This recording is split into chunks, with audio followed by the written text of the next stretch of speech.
Good morning बच्चों। I hope आप लोग अच्छे होंगे। और आज हम आप लोगों के लिए लेके आए हैं क्लास 10 संस्कृत का वीवीआई सब्जेक्टिव क्वेश्चन।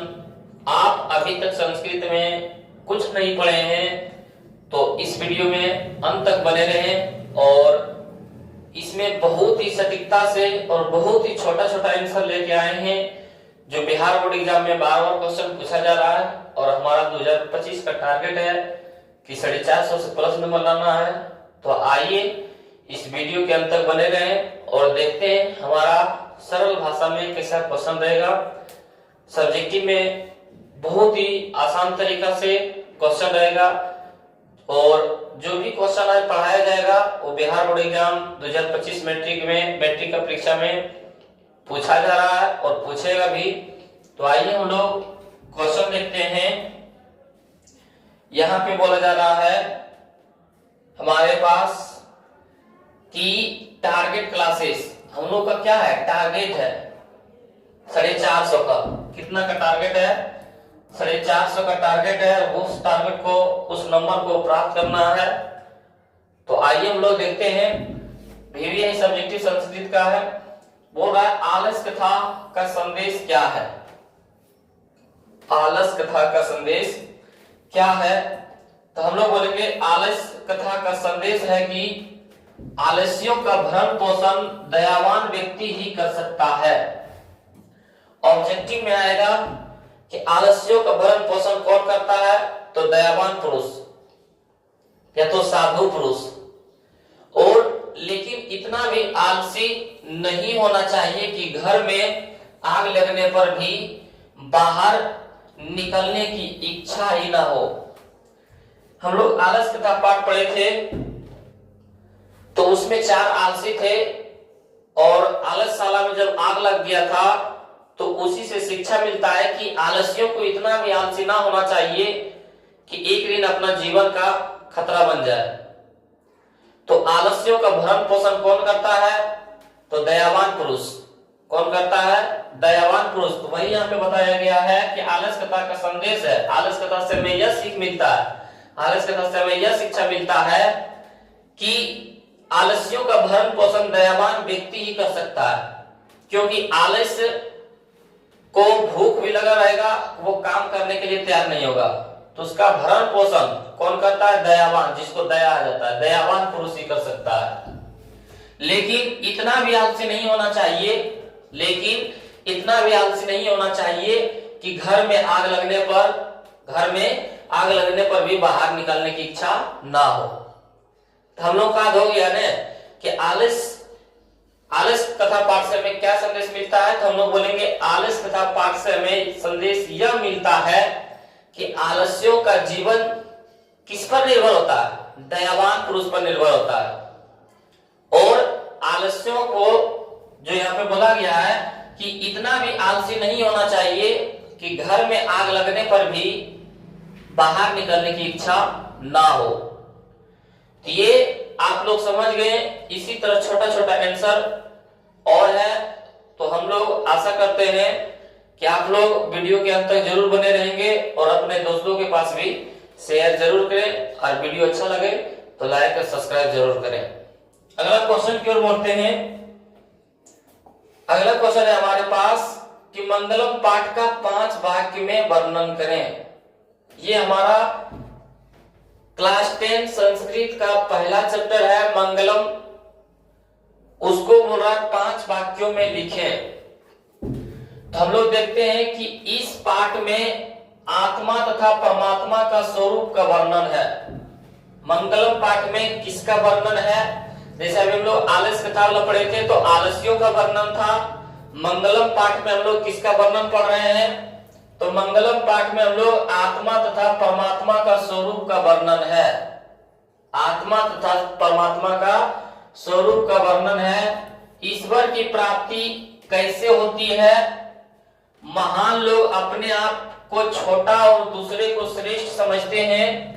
इसमें आध्यात्मिक श्लोक है जिसमें आत्मा परमात्मा के संबंध के विषय में चर्चा है।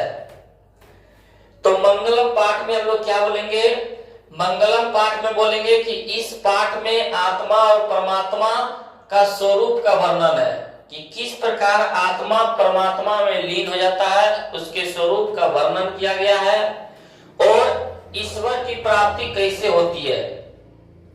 ईश्वर हम लोग क्या है, ईश्वर को कैसे प्राप्त करते हैं, वो किस पाठ में है, मंगलम पाठ में। और महान लोग, जो विद्वान लोग होते हैं, अपने को छोटा समझते हैं और दूसरे को विद्वान समझते हैं, बड़ा समझते हैं, ऐसे ही व्यक्ति को क्या कहा जाता है, महान।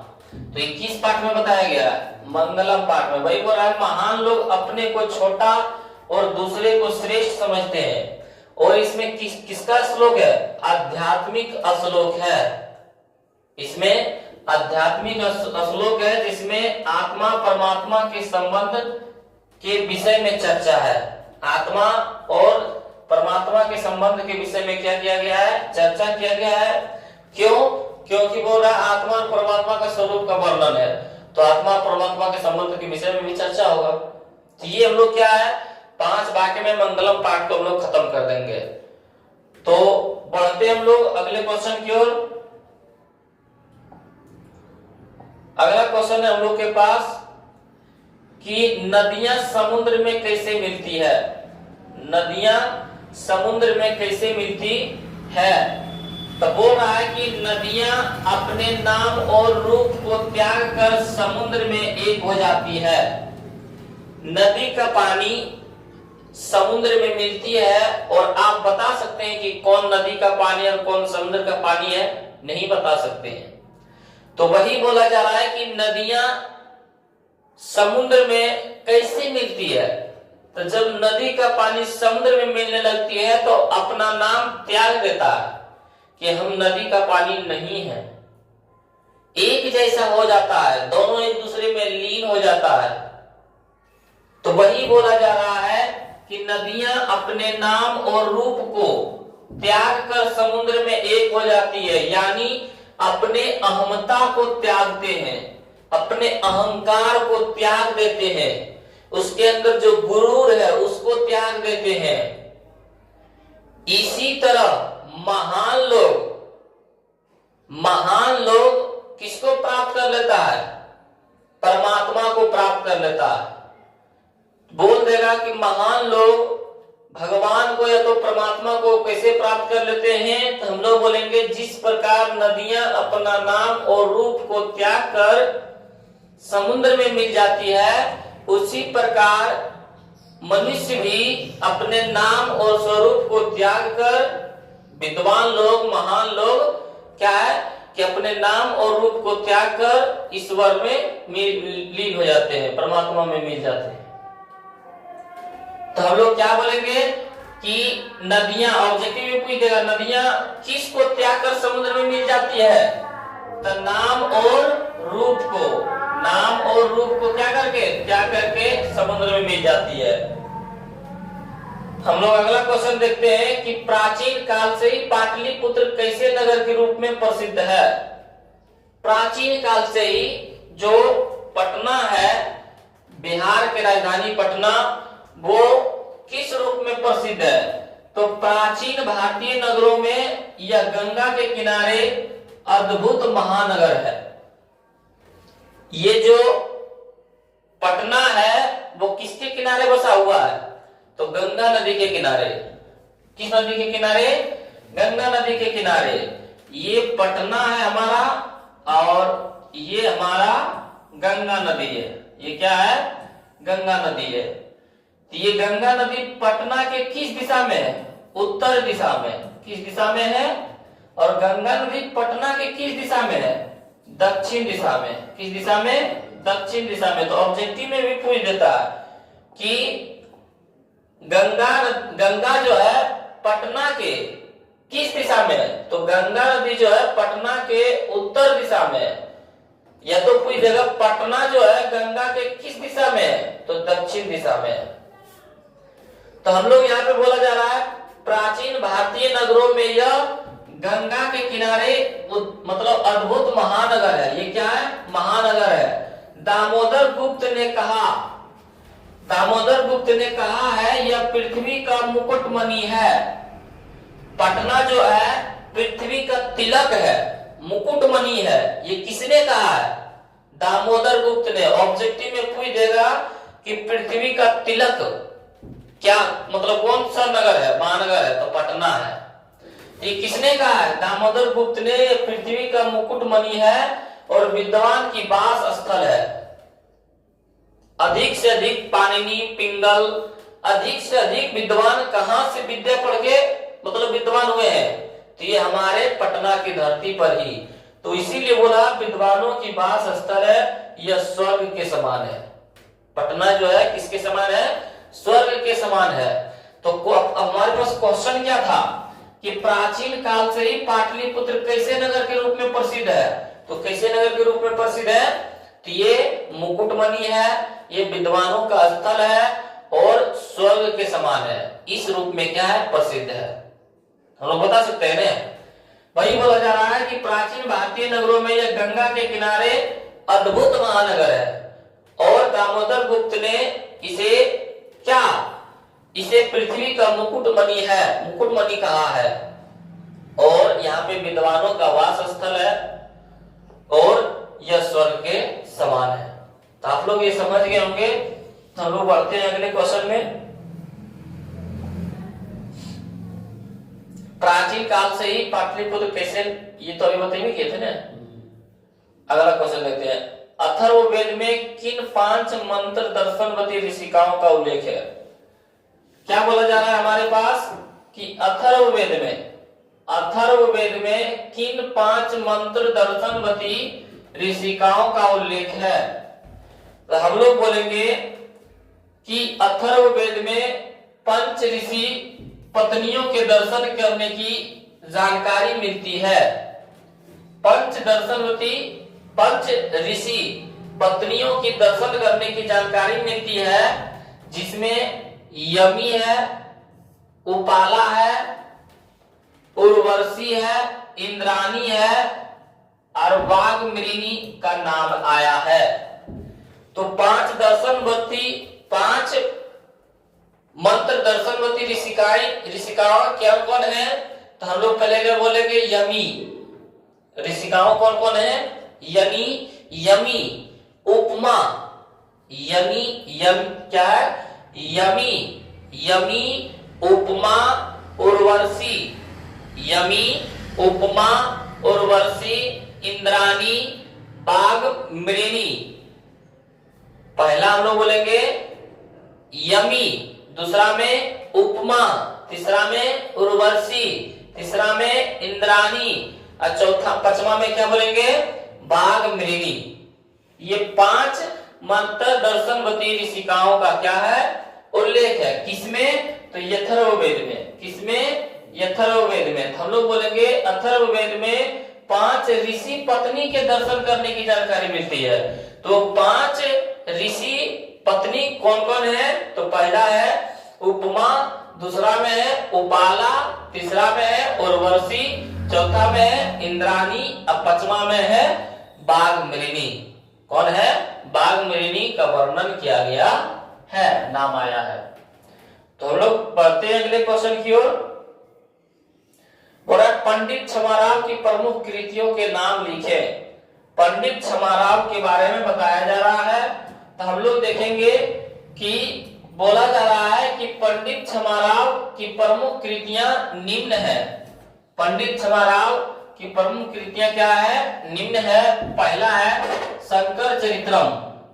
शंकर चरित्रम किनकी रचना है? तो पंडिता छमाराव के। सत्याग्रह गीता पंडिता छमाराव के।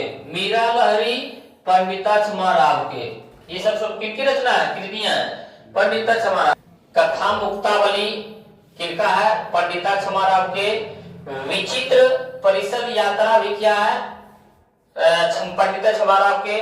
ग्राम जयती भी किनका है? तो पंडिता छमाराव के। और यदि अनेक गद्य पदों की रचना की है। तो हम लोग पंडिता छमाराव के प्रमुख कृतियां कौन कौन है?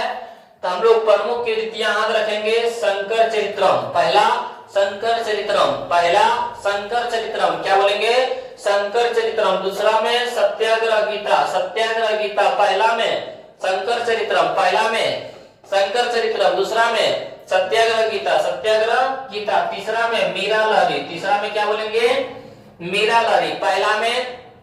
पहला में हम लोग बोलेंगे शंकर चरित्रम, पहला में शंकर चरित्रम, दूसरा में हम लोग बोलेंगे सत्याग्रह गीता, दूसरा में सत्याग्रह गीता, तीसरा में मीरा लहरी, तीसरा में मीरा लहरी, और चौथा में कथा मुक्तावली, चौथा में क्या बोलेंगे, कथा मुक्तावली, चौथा में कथा मुक्तावली। पहला में शंकर चरित्रम, दूसरा में सत्याग्रह गीता, दूसरा में सत्याग्रह गीता, तीसरा में कथा मुक्तावली, कथा मुक्तावली, चौथा में मीरा लहरी, पांचवा में विचित्र परिषद यात्रा, क्या बोलेंगे, विचित्र परिषद यात्रा, छठा में ग्राम ज्योति, यादि क्या किया, अनेक गद्य पदों की रचना की है। ये किनके द्वारा रचना किया गया है, तो पंडिता क्षमाराव के द्वारा रचना किया गया है। हम लोग बढ़ते हैं अगले क्वेश्चन की ओर। बोला जा रहा है पठित पाठ के आधार पर भारतवर्ष की प्रमुख विशेषता का वर्णन करें, कि भारतवर्ष की विशेषता क्या है, भारतवर्ष की विशेषता क्या है। तो हम लोग बोलेंगे कि हमारी मातृभूमि वत्सल, ममतामयी और पूजनीय वंदनीय है। बोल देगा भारत की धरती कैसी है, तो वत्सल, ममतामयी और पूजनीय वंदनीय है। हम लोग भारत की पूजा करते हैं, भारत माँ की पूजा करते हैं, वत्सला है, तो वही बोल रहे हैं कि ममतामयी, वत्सला और पूजनीय वंदनीय है। यहाँ सभी धर्म के लोग भेदभाव भूलकर मित्रता पूर्ण रहते हैं। भारत में क्या है, हर धर्म के लोग निवास करते हैं, और दोनों में हर धर्म के लोग रहते हैं, उसमें कोई भी भेदभाव नहीं रहता है, सब जाति पाति छुआछूत सब धर्म को भूल जाते हैं। यहाँ की देशभक्ति प्रेरणीय है, मतलब प्रेरणा करने योग्य, और देवता लोग भी यहाँ जन्म लेने के लिए तरसते हैं। तो पठित पाठ के आधार पर बोला जा रहा था भारतवर्ष की प्रमुख विशेषता क्या है, तो भारत की धरती वत्सला, ममतामयी, पूजनीय, ये सब क्या है, और वंदनीय है। यहाँ की धरती पर जो है सभी धर्म के लोग भेदभाव को भूलकर मित्रता पूर्ण रहते हैं। किस प्रकार रहते हैं, मित्रता पूर्ण, भेदभाव को भूलकर। और बोला जा रहा है कि यहाँ की देशभक्ति प्रेरणीय है, यहाँ की देशभक्ति क्या है, प्रेरणीय है, और देवता लोग भी यहाँ के धरती पर जन्म लेने के लिए तरसते हैं। बोल दे कि देवता लोग कहाँ की धरती पर जन्म लेने के लिए तरसते हैं, तो भारत की धरती पर। भारत की धरती पर कौन लेने के लिए तरसते हैं, तो देवता लोग। तो ये हम लोग याद रखेंगे। हम लोग बढ़ते हैं इसी तरह अगले क्वेश्चन की ओर। अगला क्वेश्चन है उपनयन संस्कार का वर्णन करें। किसका, उपनयन संस्कार का। उपनयन संस्कार, तो संस्कार का अर्थ है गुण धारणा करना अथवा अवगुण को त्यागना। संस्कार 16 आता है। 16 संस्कार में बताया गया है कि संस्कार का अर्थ क्या होता है, गुण को धारण करना, और अवगुण जो तुम्हारे अंदर खराब चीज है, खराब आदत है, उसको त्याग देना। अच्छी आदत को ग्रहण कर लेना और खराब आदत को, बुरी आदत को त्याग देना, यही क्या कहलाता है संस्कार। तो वही बोला संस्कार का अर्थ है गुण धारणा करना और अवगुण को त्यागना। उपनयन संस्कार में, किसमें, उपनयन संस्कार में बोला गया है गुरु के द्वारा शिष्य को अपने घर में लाना होता है, और यहाँ जहाँ शिक्षा का नियमों का पालन करते हुए अध्ययन करते हैं। तो उपनयन संस्कार में पहले जब गुरु आश्रम हुआ करते थे, तो एक शिक्षक शिष्य को अपने आश्रम में लाके उसको शिक्षा ग्रहण करवाते थे, और मतलब जो शिष्य होते थे वो शिक्षा को ग्रहण करते थे। इसी संस्कार को क्या कहा जाता था, उपनयन संस्कार। तो हम लोग बोलेंगे उपनयन संस्कार किसे कहते हैं, तो जब एक शिक्षा अपने शिष्य को आश्रम में लाके उनको मतलब शिक्षा अध्ययन करवाते हैं और बच्चे शिक्षण अध्ययन करने लगता है, उसी को क्या कहते हैं, उपनयन संस्कार। तो वही बोल रहा है संस्कार का अर्थ है गुण का धारणा करना तथा अवगुण को त्यागना। उपनयन संस्कार में गुरु जो है, गुरु के द्वारा शिष्य को अपने घर में लाना होता है, जहाँ शिष्य के नियमों के पालन करते हुए अध्ययन करना है। ये कौन संस्कार में आते हैं, उपनयन संस्कार में। तो ये बात याद रखिएगा। हम लोग बढ़ते हैं अगले क्वेश्चन की ओर। किन गुणों के कारण 19वीं सदी के समाज सुधारक में स्वामी दयानंद श्रेष्ठ थे? किस गुण के कारण जो स्वामी जी थे वो क्या थे, किन गुण के कारण 19वीं सदी के समाज सुधारक में स्वामी दयानंद श्रेष्ठ थे। वो लगा समाज सुधारक के सबसे श्रेष्ठ व्यक्ति कौन थे, तो स्वामी दयानंद, स्वामी दयानंद जी। तो वही बोल रहा है कि स्वामी जी समाज में पहले कुरीतियों के प्रति जन जागरण किया। स्वामी दयानंद जी जो है समाज में पहले कुरीति थी उसके प्रति जन जागरण किया। जैसे विधवा को पुनः विवाह करना, कराया। विधवा जो हो जाता था, अभी जो क्या है, किसी स्त्री का पति मर जाए तो पुनः विवाह कर सकते हैं।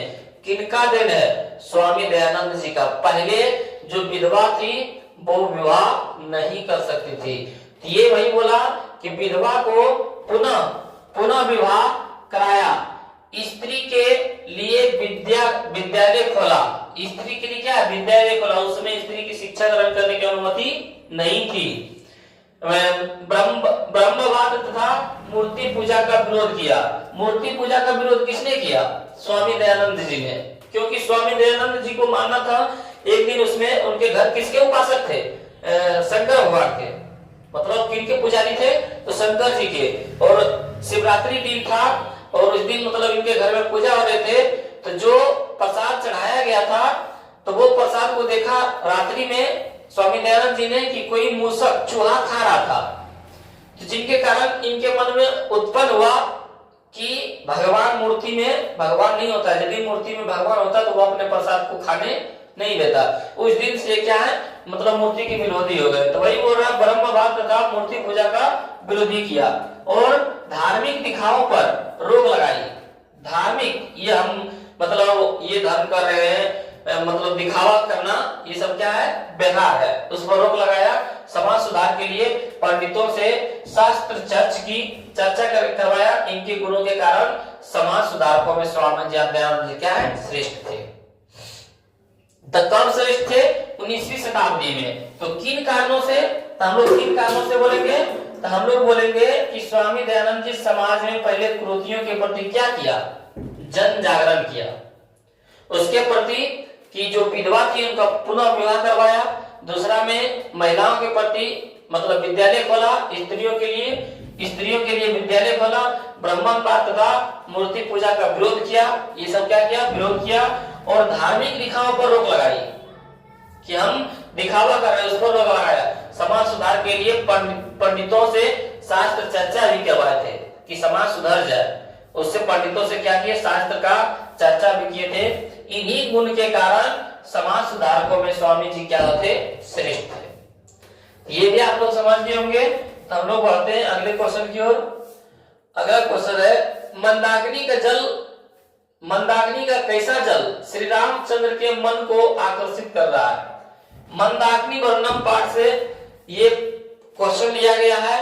तो हम लोग बोलेंगे कि जो श्री राम जी को मंदाकिनी के जल से आकर्षित होना, उनके विचार से उनका जल कुबेर के तालाब जैसा दिख रहा है। मतलब श्री राम जी मंदाकिनी नदी कौन नदी को बोला गया, गंगा नदी को, ठीक। तो वही बोल रहे हैं कि श्री राम जी उनके विचार से वहां का जल कैसा समान हो रहा था, कुबेर के तालाब के जैसा दिख रहा था। इसका जल मृग समूहों द्वारा किया जा रहा था।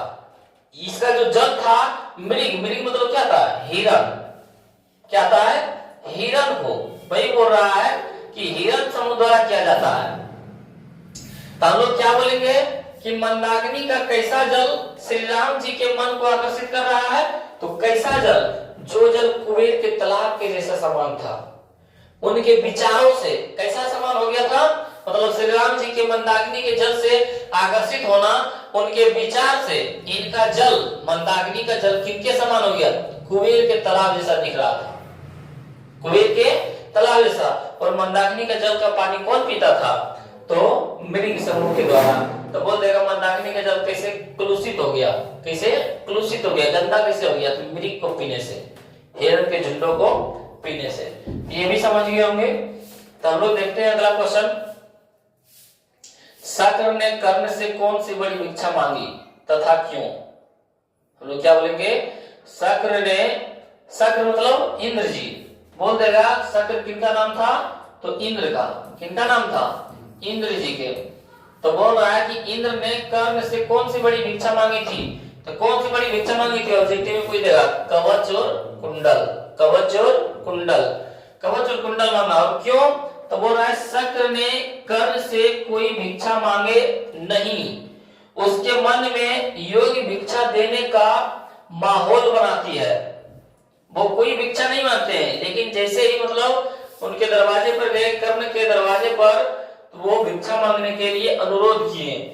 और कर्ण हर प्रकार की भिक्षा देना चाहता था। जितना चाहते हैं सोना ले लीजिए, जितना चाहते हैं घोड़े ले लीजिए, जितना चाहते हैं भूमि ले लीजिए, जितना चाहते हैं हाथी ले लीजिए, सब कुछ देने के लिए तैयार था। वही बोल रहा है कि कर्ण हर प्रकार की भिक्षा देना चाहता है, लेकिन वह नकार देता है। लेकिन शक्र बोलता है नहीं, हमको ये नहीं चाहिए। फिर बोला वह ना चाहते हुए भी कवच और कुंडल शक्र को दे देता है।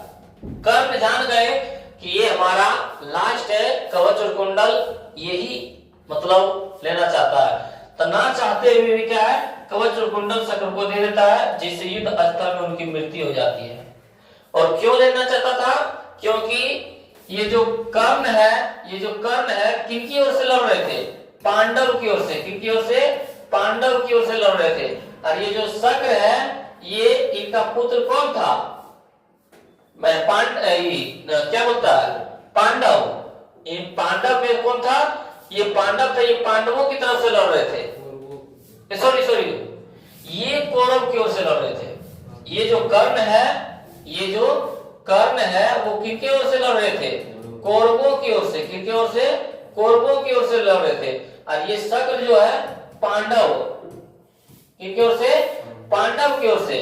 तो जिनके कारण पांडव को जिताना था, पांडव कब जीत पाता, जब तक कर्ण के शरीर पर कवच और कुंडल था, तब तक कर्ण को मारना और कौरवों को पराजित करना असंभव था। तो इंद्र ने प्रपंच रचा कि कर्ण से हम दान के रूप में क्या मांग लेंगे, कवच और कुंडल। और जब कर्ण से कोई भी दान मांग लिया था, तो उसको खाली नहीं भेजते थे। कर्ण इतना महादानी था। तो इसी का लाभ उठाते हुए शक्र ने, इंद्र ने क्या किया, कर्ण से कवच और कुंडल मांग लिया। तो वही यहाँ पे क्वेश्चन है कि शक्र ने कर्ण से कौन सी बड़ी भिक्षा मांगी, तो कवच और कुंडल। क्यों, तो वो पांडव को जिताने के लिए। क्यों मांगी, पांडव को जिताने के लिए। तो हम लोग बढ़ते हैं अगले क्वेश्चन की ओर। विश्व शांति के सूर्योदय का पता कैसे चलता है। विश्व शांति, पूरा विश्व शांति का माहौल है। सूर्योदय का पता कैसे चलता है, सूर्योदय का पता कैसे चलता है। हम लोग देखते हैं कि आज दूसरे देश के संकट के समय अन्य देश सहायता राशि और भोजन सामग्री भेजते हैं। आज हम लोग देखे हैं कोरोना काल में कि जो देश कोरोना काल से ग्रसित हो रहे थे, तो दूसरे देश मदद करने के लिए सैनिटाइजर या तो जो भी उसका दवाई था, एक दूसरे देश एक दूसरे को मदद कर रहे थे। या तो कोई भी आर्थिक संकट आता है तो भोजन या तो पैसा भेजते हैं। तो इसी से पता चलता है कि विश्व शांति क्या है, सूर्योदय का पता चलता है। तो वही बोल रहा, आज दूसरे देश के संकट के समय अन्य देश सहायता राशि और भोजन सामग्री भेजते हैं। यह विश्व शांति के सूर्योदय का काल माना जा सकता है। विश्व शांति का सूर्योदय का काल यही माना जा सकता है कि एक देश दूसरे देश को क्या है, सहायता पहुंचा रहा है। तो हम लोग क्या बोलेंगे कि विश्व शांति का सूर्योदय का पता कैसे चलता है, तो आज दूसरे देश के संकट के समय अन्य देश सहायता राशि और भोजन सामग्री भेजते हैं। यह विश्व शांति का सूर्योदय काल माना जा सकता है। और इसके अगला क्वेश्चन देखते हैं हम लोग, हर परिस्थिति में धर्म की ही रक्षा क्यों करनी चाहिए। क्या बोला जा रहा है, हर परिस्थिति में ही धर्म की रक्षा क्यों करनी चाहिए। तो वही बोल रहा है, हर परिस्थिति में धर्म की रक्षा। तो बोला सत्य से धर्म की रक्षा होती है, सत्य से ही धर्म की रक्षा होती है। सत्येन रक्षते धर्मो योगेन रक्षते विद्या। बोला सत्येन रक्षते धर्मो, सत्य से रक्षा किसकी होती है, धर्म से होती है, धर्म की होती है। और हर परिस्थितियों में धर्म की सहायता से जीत तथा शांति मिलती है। सत्य से किसकी जीत होती है, तो सत्य से धर्म की जीत होती है। और बोला जा रहा है कि हर परिस्थिति में धर्म की सहायता से, हर परिस्थिति में किसकी सहायता से? धर्म की सहायता से जीत तथा शांति मिलती है। जीत धर्म से ही क्या है? जीत और शांति मिलता है। इसीलिए बोला जा रहा है कि हर परिस्थिति में धर्म की रक्षा करनी चाहिए। हर परिस्थिति में धर्म की रक्षा क्यों करनी चाहिए? कि धर्म की सहायता से ही क्या मिलती है? जीत तथा शांति मिलती है। धर्म की सहायता से क्या मिलती है?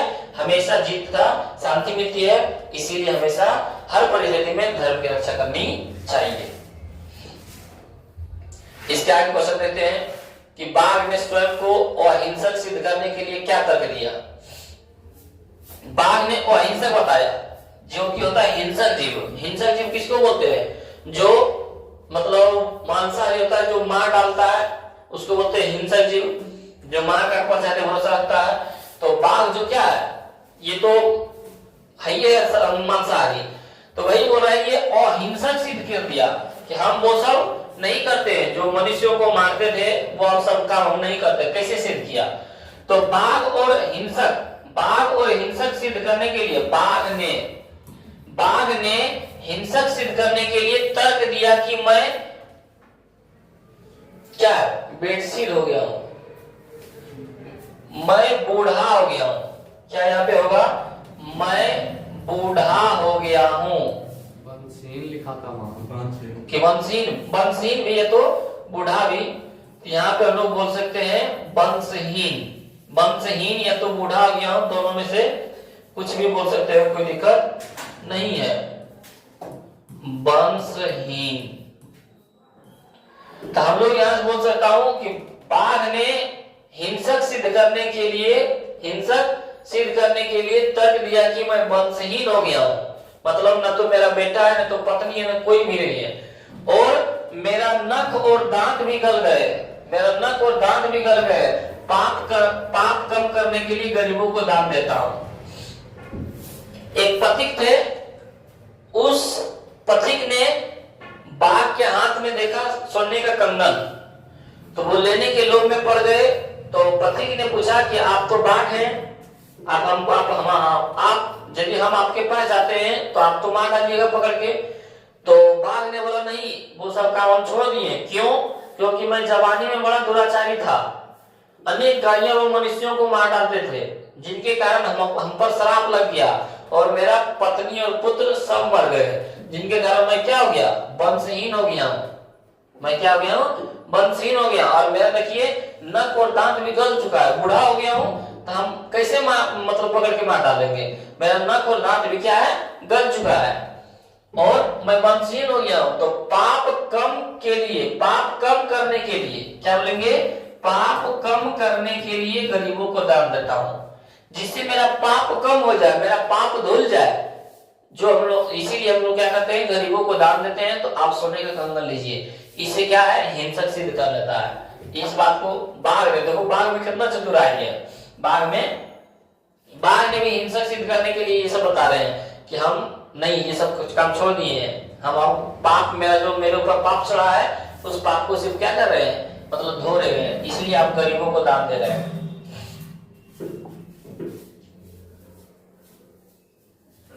अगला, पर्वत नाचता हुआ क्यों प्रतीत हो रहा है? पर्वत नाचता हुआ, तो हम लोग बोलेंगे पर्वत नाचता हुआ क्यों प्रतीत हो रहा है? तो नदी के दोनों ओर फूल और पत्ते से युक्त पौधे तथा हवा के झोंकों से पर्वत राज भी झूमते नजर आते हैं। मान लीजिए कि पर्वत है, तो पर्वत के दोनों ओर वही बोला है, यहाँ पे नदी है, यहाँ पे क्या है? नदी है। यहाँ पे नदी होने के कारण वही बोला है, नदी के दोनों ओर फूल और पत्ते हैं। यहाँ पे क्या है? फूल और पत्ते हैं दोनों ओर। तो दोनों ओर जब फूल और पत्ते मतलब हिलते हैं, जब वहां पे श्री राम भगवान जी ये मंदाकिनी वर्णम में घूमने गए नदी पर, तो वहीं पे बोल रहे हैं कि वहां पे पर्वत भी लगता है झूमता है, मतलब मन मतंग है, खुशीपूर्ण मतलब झूमते हैं। तो वही बोल रहा है, ऐसा प्रतीत क्यों हो रहा है? क्योंकि नदी के दोनों ओर फूल और पत्ते से युक्त पौधे तथा हवाएं के झोंके से पर्वत राज भी क्या है?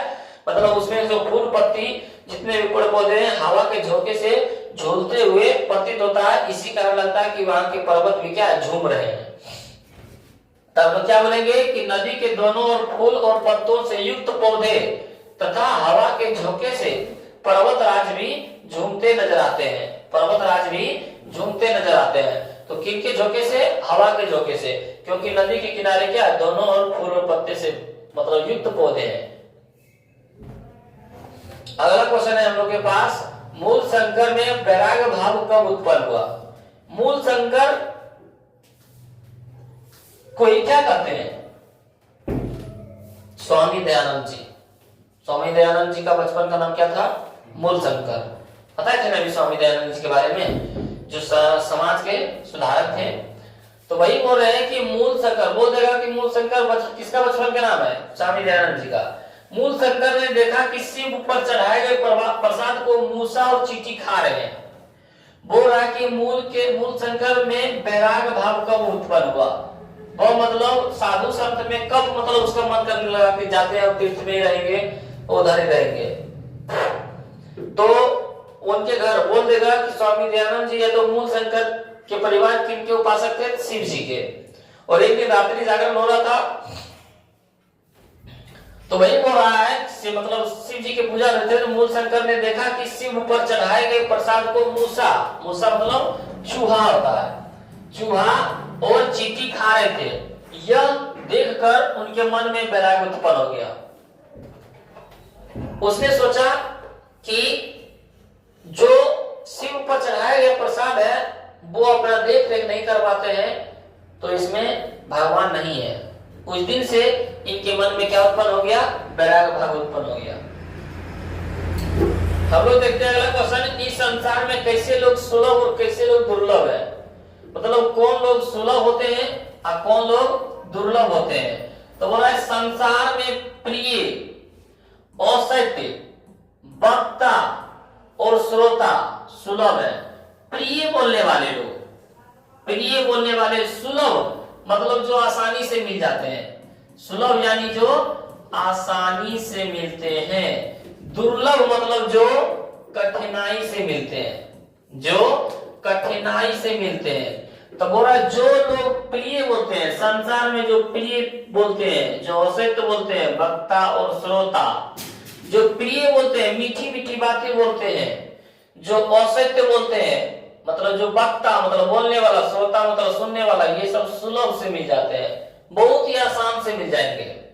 लेकिन बोल रहा है कि सत्य और अप्रिय बोलने वाले लोग, सत्य मतलब सही बात बोलने वाले, और अप्रिय बोलने वाले लोग, मीठा मीठा बात नहीं बोलने वाले लोग, जो आपके मन को मतलब ठेस पहुंच जाए, वो व्यक्ति मतलब बोलने वाला वक्ता और सुनने वाला श्रोता दुर्लभ है। वो व्यक्ति बहुत कठिन मिलता है। आज बताइए आप लोग कि कौन सत्य बोलता है? आपके सामने बोल देगा फल मैं यही बोल रहा था, लेकिन उसके सामने पूर्वा सही करके दिखाओ, नहीं हो पाएगा, नहीं हो पाएगा। तो वही बोल रहा है प्रिय बोलने वाले लोग, मीठा मीठा बोलने वाले लोग क्या है? बहुत मिलते हैं। औसत बोलने वाले लोग बहुत मिलते हैं, सुनने वाले भी बहुत मिलते हैं, सुलभ आसानी से मिल जाएंगे। लेकिन सत्य और अप्रिय बोलने वाले लोग, सत्य और अप्रिय बोलने वाले लोग और सुनने वाले लोग क्या है? दुर्लभ से मिलते हैं। क्या मिलते हैं? दुर्लभ से मिलते हैं। नरक के द्वार कौन है? नरक के द्वार कौन कौन है? तो नरक के द्वार कौन कौन है? तो नरक के 3 द्वार है, काम, क्रोध और लोभ। नरक बोलते हैं ना लोग नरक में जा रहे हैं, तो नरक के 3 द्वार है। बोल देगा ऑब्जेक्टिव में नरक के कितने द्वार है? तो 3 द्वार है। नरक के कितने द्वार है? 3 द्वार। कौन कौन? काम, क्रोध और लोभ। काम मतलब ये कि काम करेंगे तो हम लोग नरक में जाएंगे, नहीं। काम मतलब लोग गलत आचरण, स्त्रियों पर गलत व्यवहार करना, गलत बोलचाल करना, ये सब काम कहलाता है। क्रोध, जिसके अंदर ज्यादा क्रोध है वो नरक की हो जाएगा। जिसके अंदर क्रोध है वो लड़ाई झगड़ा में फंस के बर्बाद हो जाएगा। और लोभ, जिसके अंदर लोभ है, लोभ होगा, जिसके अंदर क्या है? लोभ है, वो ये तीनों किनके द्वार है? तो नरक के द्वार है। अगला क्वेश्चन देखते हैं हम लोग, शैशव संस्कार को उल्लेख करें। शैशव संस्कार को उल्लेख करें। तो बोला शैशव संस्कार में जात, कर्म, नामकरण, निष्करण और अन्नप्राशन, चूड़ाकरण और कर्ण भेदन के कई संस्कार हैं। सेशल संस्कार 16 होते हैं, लेकिन उसमें से 5 संस्कार होते हैं। जन्म पूर्व संस्कार क्या होता है? पहला में जन्म पूर्व संस्कार, जब हम लोग जन्म नहीं लेते हैं, जन्म से पहले जो संस्कार होता है जन्म पूर्व संस्कार कहलाता है। और उसके बाद जब हम लोग जन्म लेते हैं तो उसी को बोलते हैं सेशल संस्कार। क्या बोलते हैं? सेशल संस्कार। क्या बोलते हैं उसको? सेशल संस्कार। तो यही तो बोल रहा है कि सेशल संस्कार, तो वही बोला सेशल संस्कार में जात, उसका जाति लिखा जाता है, जात कर्म लिखा जाता है किस जाति का है, नामकरण उसका नाम रखा जाता है, निष्क्रमण, अन्नप्राशन उसी में क्या है, मतलब अन्न मतलब भोजन ग्रहण करते हैं, चूड़ाक्रम और कर्ण भेदन, ये क्या है? कई संस्कार होते हैं। तो उनके क्या बोल रहे हैं? उल्लेख करें सेशल संस्कार में। ये संस्कार के बारे में हम YouTube चैनल पर, जो हमारा चैनल है तेरे घर मिथुन सर, बहुत ही सरल भाषा में बहुत ही आसान तरीका से इस तरह समझाए हैं। आप लोग उसका लिंक डिस्क्रिप्शन बॉक्स में दिया जाएगा, कमेंट बॉक्स में भी दे देंगे। उस वीडियो को एक बार देख लीजिएगा, संस्कार भूलने का ही नाम लिख लीजिएगा।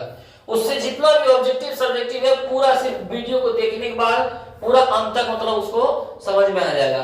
तो उसको हम दे देंगे, उस पर एक बार देख लीजिएगा। तो यहाँ पे हम लोग क्या बोलेंगे सेशल संस्कार में? तो जात कर्म, नामकरण, निष्क्रमण और अन्नप्राशन, चूड़ाक्रम और कर्म भेदन क्या हो गए? 1 2 3 4 5 1 6, ये 6 संस्कार होते हैं। बोलते अगर सेशल संस्कार में कितने संस्कार होते हैं? तो 6 संस्कार होते हैं। कितने संस्कार होते हैं? 6 संस्कार होते हैं। अगर देखते हैं हम लोग, बोल रहा है कि आत्मा के स्वरूप का वर्णन करें, आत्मा के स्वरूप का वर्णन करें। तो हम लोग बोलेंगे आत्मा जो है मनुष्य के शरीर रूपी गुफा में बंद है, हृदय में। हम लोग का मनुष्य के शरीर रूपी गुफा में क्या है? आत्मा बंद है। और जो छोटी से भी छोटी तथा बड़ी से भी बड़ी शोक रहित होकर इसकी प्राप्ति होती है। तो बोल देगा आत्मा कैसी होती है? तो छोटी से छोटी और बड़ी से बड़ी। आत्मा को हम लोग देख नहीं सकते, सबसे छोटी से छोटी है, लेकिन आत्मा हमारा शरीर का सबसे बड़ा अंग है। यदि आत्मा नहीं रहेगा तो हम लोग जीवित नहीं रहेंगे। तो वही बोल देगा सबसे छोटी से छोटी और बड़ी से बड़ी क्या है? तो वह आत्मा है। क्या है? आत्मा है। और शोक रहित होकर इसकी प्राप्ति होती है, लीन हो जाते हैं तब हम लोग इसकी क्या होती है? प्राप्ति होती है। तो वही बोल रहा है आत्मा क्या है? तो आत्मा मनुष्य के शरीर रूपी गुफा में बंद है, जो छोटी से छोटी तथा बड़ी से बड़ी शोक रहित होकर इसकी प्राप्ति होती है। हम लोग देखते हैं फिर अगले क्वेश्चन की ओर। प्राचीन संस्कृत ग्रंथों में वर्णित पटना के विभिन्न नाम को उल्लेख करें कि पटना प्राचीन काल में कौन कौन से नाम से प्रसिद्ध थे। तो वो है प्राचीन संस्कृत ग्रंथ में वर्णित पटना के विभिन्न नाम। एक कुसुमपुर, कौन था? पहला में कुसुमपुर, दूसरा में अजीमाबाद। बोल देगा अजीमाबाद किसका नाम था? तो पटना का ही। तीसरा में पाटलिपुत्र। पहला में हम लोग बोलेंगे कुसुमपुर या तो पुष्पपुर, कुसुमपुर या तो इसी को बोलते थे पुष्पपुर, कुसुमपुर या तो पुष्पपुर बोलते थे।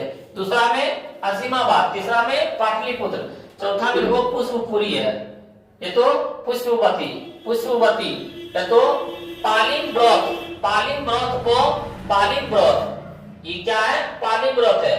अब बोला पोलियन फू, पोलियन फू, ये किसका नाम था? ये पाटलिपुत्र का ही था।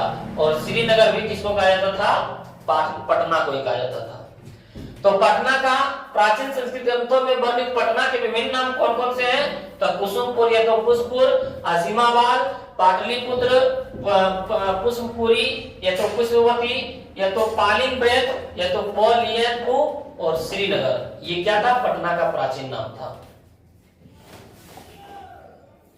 हम लोग देखते हैं विद्वान परमात्मा के पास क्या छोड़कर जाते हैं। देखो पढ़ाए थे, इसके पहले पढ़ाए थे कि नदियां समुद्र में कैसे मिलती है। वही क्वेश्चन है, वही क्वेश्चन है कि विद्वान परमात्मा के पास इस प्रकार जाते हैं कि जिस प्रकार नदियां अपने नाम, नदियां क्या है? नदियां अपने नाम और रूप को छोड़कर, अपने नाम और अहंकार को त्याग कर समुद्र में एक हो जाती है, उसी प्रकार विद्वान परमात्मा के पास अपने अहंकार और घमंड को छोड़कर जाते हैं। जिस प्रकार नदियां अपने रूप, अपने अहंकार, अपने नाम को त्याग कर समुद्र में मिल जाते हैं, उसको पता नहीं कर पाते हैं कि कौन नदी का पानी है, कौन समुद्र का पानी है। उसी प्रकार विद्वान लोग परमात्मा को प्राप्त करने के लिए अपना नाम, रूप, अहंकार, घमंड सब को त्याग कर क्या होते हैं, लीन हो जाते हैं। तो वही बोल रहे हैं, छोड़कर परमात्मा के पास चले जाते हैं। उसी प्रकार विद्वान क्या है, परमात्मा के पास अपने अहंकार और घमंड को छोड़कर जाते हैं। समझ गए होंगे। तो हम लोग बढ़ते हैं अगले क्वेश्चन की ओर। राजशेखर ने पटना को किस रूप में स्मरण किया? राजशेखर ने पटना को किस रूप में स्मरण किया? तो राजशेखर ने, तो हम लोग बोलेंगे राजशेखर ने पटना के बारे में काव्य मीमांसा काव्य में कहा है। बोल देगा राजशेखर ने पटना के संबंध में किस काव्य में किए हैं? तो काव्य मीमांसा में। किसमें? काव्य मीमांसा में। काव्य में कहा है कि यहाँ शिक्षा का प्राचीन केंद्र था। राजशेखर ने क्या कहा? पटना को क्या कहा? यह शिक्षा का केंद्र रहा था, शिक्षा का केंद्र था। और यहाँ संस्कृत के अनेक विद्वान हुए थे। पटना में संस्कृत के अनेक विद्वान कौन थे? वो पाणिनि थे। कौन थे? पाणिनि थे, पिंगल थे, वररुचि थे तथा पतंजलि की परीक्षा यही ली गई थी। कहां पे ली गई थी? तो पटना में ही ली गई थी। तो हम लोग बोलेंगे कि राजशेखर ने पटना को किस रूप में स्मरण किया? तो राजशेखर ने पटना का स्मरण वो काव्य मीमांसा काव्य में कहा है। क्या कहा है? तो वो कहते कि यहाँ शिक्षा का केंद्र था, प्राचीन केंद्र था। यहाँ शिक्षा का प्राचीन केंद्र था और यहाँ संस्कृत के अनेक विद्वान हुए। संस्कृत के बहुत से विद्वान हुए। वो कौन कौन है? तो पाणिनि, पिंगल, वररुचि और हमारा रहा है पतंजलि। ये परीक्षा कहां से पास किए थे? यही इनकी परीक्षा दी गई थी। पटना, हमारे जो आज पटना नाम बिहार की राजधानी पटना है, वहीं पर लिया गया था। अगर आलस कथा में आग क्यों लगाई गई? आलस कथा में आग क्यों लगाई गई? तो बोला आलस कथा में आग लगाकर आलसियों एवं धूर्तों की पहचान की गई। क्या हम लोग बोलेंगे? आलस कथा में आग लगाकर आलसियों एवं धूर्तों की पहचान की गई। आलसशाला में इसलिए आग लगाया गया कि जो वहां के बृहस्पति नामक मंत्री थे, तो वो आलस्यों का भरण पोषण करते थे, जिनके कारण भोजन कपड़ा देते थे। तो वहां के धूर्त लोग जो आलस नहीं थे, वो भी लोग क्या है, आलस के बहाना बनाकर मतलब भोजन करने लगे। तो वहां का बजट जितना था उससे ज्यादा होने लगा। तो वहां के कर्मचारियों ने देखा कि आलस को छोड़कर धूर्त लोग भी खाना खाने आ रहा है। तो उसकी पहचान करने के लिए वहां के कर्मियों ने क्या किया? आलसशाला में आग लगा दिया। तो बोल देगा कि आलसशाला में आग किसने लगाई? तो वहां के कर्मियों ने, वहां के कर्मचारियों ने। क्यों लगाई? तो आलस्यों की पहचान करने के लिए। तो वही बोल रहा, आलस कथा में आग लगाकर आलस्यों एवं धूर्तों की पहचान की गई। आलस्यों एवं धूर्तों की पहचान की गई और आग लगने से धूर्त भाग गए, आलसी उसी में रह गए। आलसशाला में आग लगाने से क्या हुआ? उसकी पहचान किया गया, जिसमें जितने भी धूर्त थे वो भाग गए, सिर्फ आलसी बचे रहे। कितने आलसी बचे रहे? तो चार आलसी बचे रहे। विज्ञानका की विशेषताओं का वर्णन करें। क्या क्वेश्चन? विज्ञानका बोल रहा है कि विज्ञानका श्याम वर्ण की थी। बोलते हैं श्याम वर्ण की कौन थी? तो विज्ञानका। या तो विज्ञानका की रंग कैसी थी? तो श्याम वर्ण की, जिस तरह हमारे कृष्ण जी थे। लेकिन उनकी कृति ज्योतिमय थी। श्याम जो विज्ञानका थी, उनकी कृति कैसी थी? ज्योतिमय थी। और एक साधारण लेखिका से प्रभावित होकर डांडी, एक साधारण मतलब जो लेख लिखते थे, उनसे लेख देखकर डांडी कवि ने, एक डांडी थी, डांडी कवि ने उन्हें सर्व शुक्ला सरस्वती की उपाधि दी। किसको? विज्ञानका को। तो बोल देगा विज्ञानका को सर्व शुक्ला सरस्वती किसने कहा? तो डांडी ने। किसने कहा? डांडी ने। या तो डांडी ने विज्ञानका को क्या कहा? सर्व शुक्ला सरस्वती। या तो पूछ देगा सर्व शुक्ला सरस्वती की उपाधि किसे दी गई? तो विज्ञानका को। किसको? विज्ञानका को दिया गया। ये सब ऑब्जेक्टिव में याद रखना। विज्ञानका की रंग कैसी थी? तो श्याम वर्ण की। तो हम लोग बोलेंगे विजयांका की विशेषता का वर्णन करें तो विजयांका श्याम वर्ण की थी, जो क्या उनकी कृति कैसी थी, ज्योतिमय थी। एक साधारण लेखिका से प्रभावित होकर दांडी कवि ने उन्हें क्या कहा, सर्व शुक्ला सरस्वती की उपाधि भी दी गई। अगला क्वेश्चन देखते हैं हम लोग कि मूर्ख किसे कहा गया। क्या है, मूर्ख किसे कहा गया। तो मूर्ख हम उसको बोलते हैं जो बिना बुलाए चला आया था, जो व्यक्ति को बिना कुछ पूछे बहुत कुछ बोलता है, जो व्यक्ति अविश्वासी व्यक्ति पर भी विश्वास कर लेता है कि ये विश्वास करने लायक नहीं है, उस पर भी विश्वास कर लेता है, उसी को क्या कहते हैं, मूर्ख कहते हैं। उसी को हम लोग मूढ़ चेतन नराधम भी कहते हैं। यदि यहाँ पे क्वेश्चन आ जाएगा कि मूढ़ चेतन नराधम किसे कहते हैं, क्या बोलेंगे, मूढ़ चेता नराधम, मूढ़ चेता नराधम किसे कहा जाता है। तो दोनों क्वेश्चन एक ही लिखेंगे कि जो मनुष्य बिना बुलाए जाता है, बिना पूछे बोलता है और अविश्वासी पर खूब विश्वास करता है, ऐसे मनुष्य को मूर्ख कहा जाता है। ऐसे ही मनुष्य को क्या कहा जाता है, मूढ़ चेतन नराधम कहा जाता है। अगला देखते हैं क्वेश्चन, राम प्रवेश राम के जीवन से क्या शिक्षा मिलती है। राम प्रवेश राम के जीवन से हमें क्या शिक्षा मिलती है। तो हम लोग बोलेंगे कि राम प्रवेश राम के जीवन से यह शिक्षा मिलती है कि वह अति निर्धन थे। राम प्रवेश राम के जीवन से हमें यह शिक्षा मिलती है कि वह क्या थे, अति निर्धन थे, बहुत गरीब थे।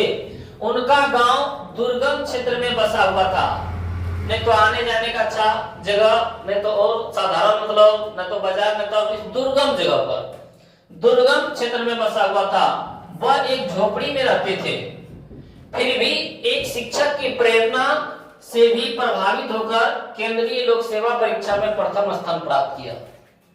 सोचिए कि राम प्रवेश राम यूपीएससी की भी शिक्षा मिली, मतलब परीक्षा पास कर लिए थे। तो हम लोग बोलेंगे राम प्रवेश राम के जीवन से यह शिक्षा मिलती है कि हम गरीबी हैं,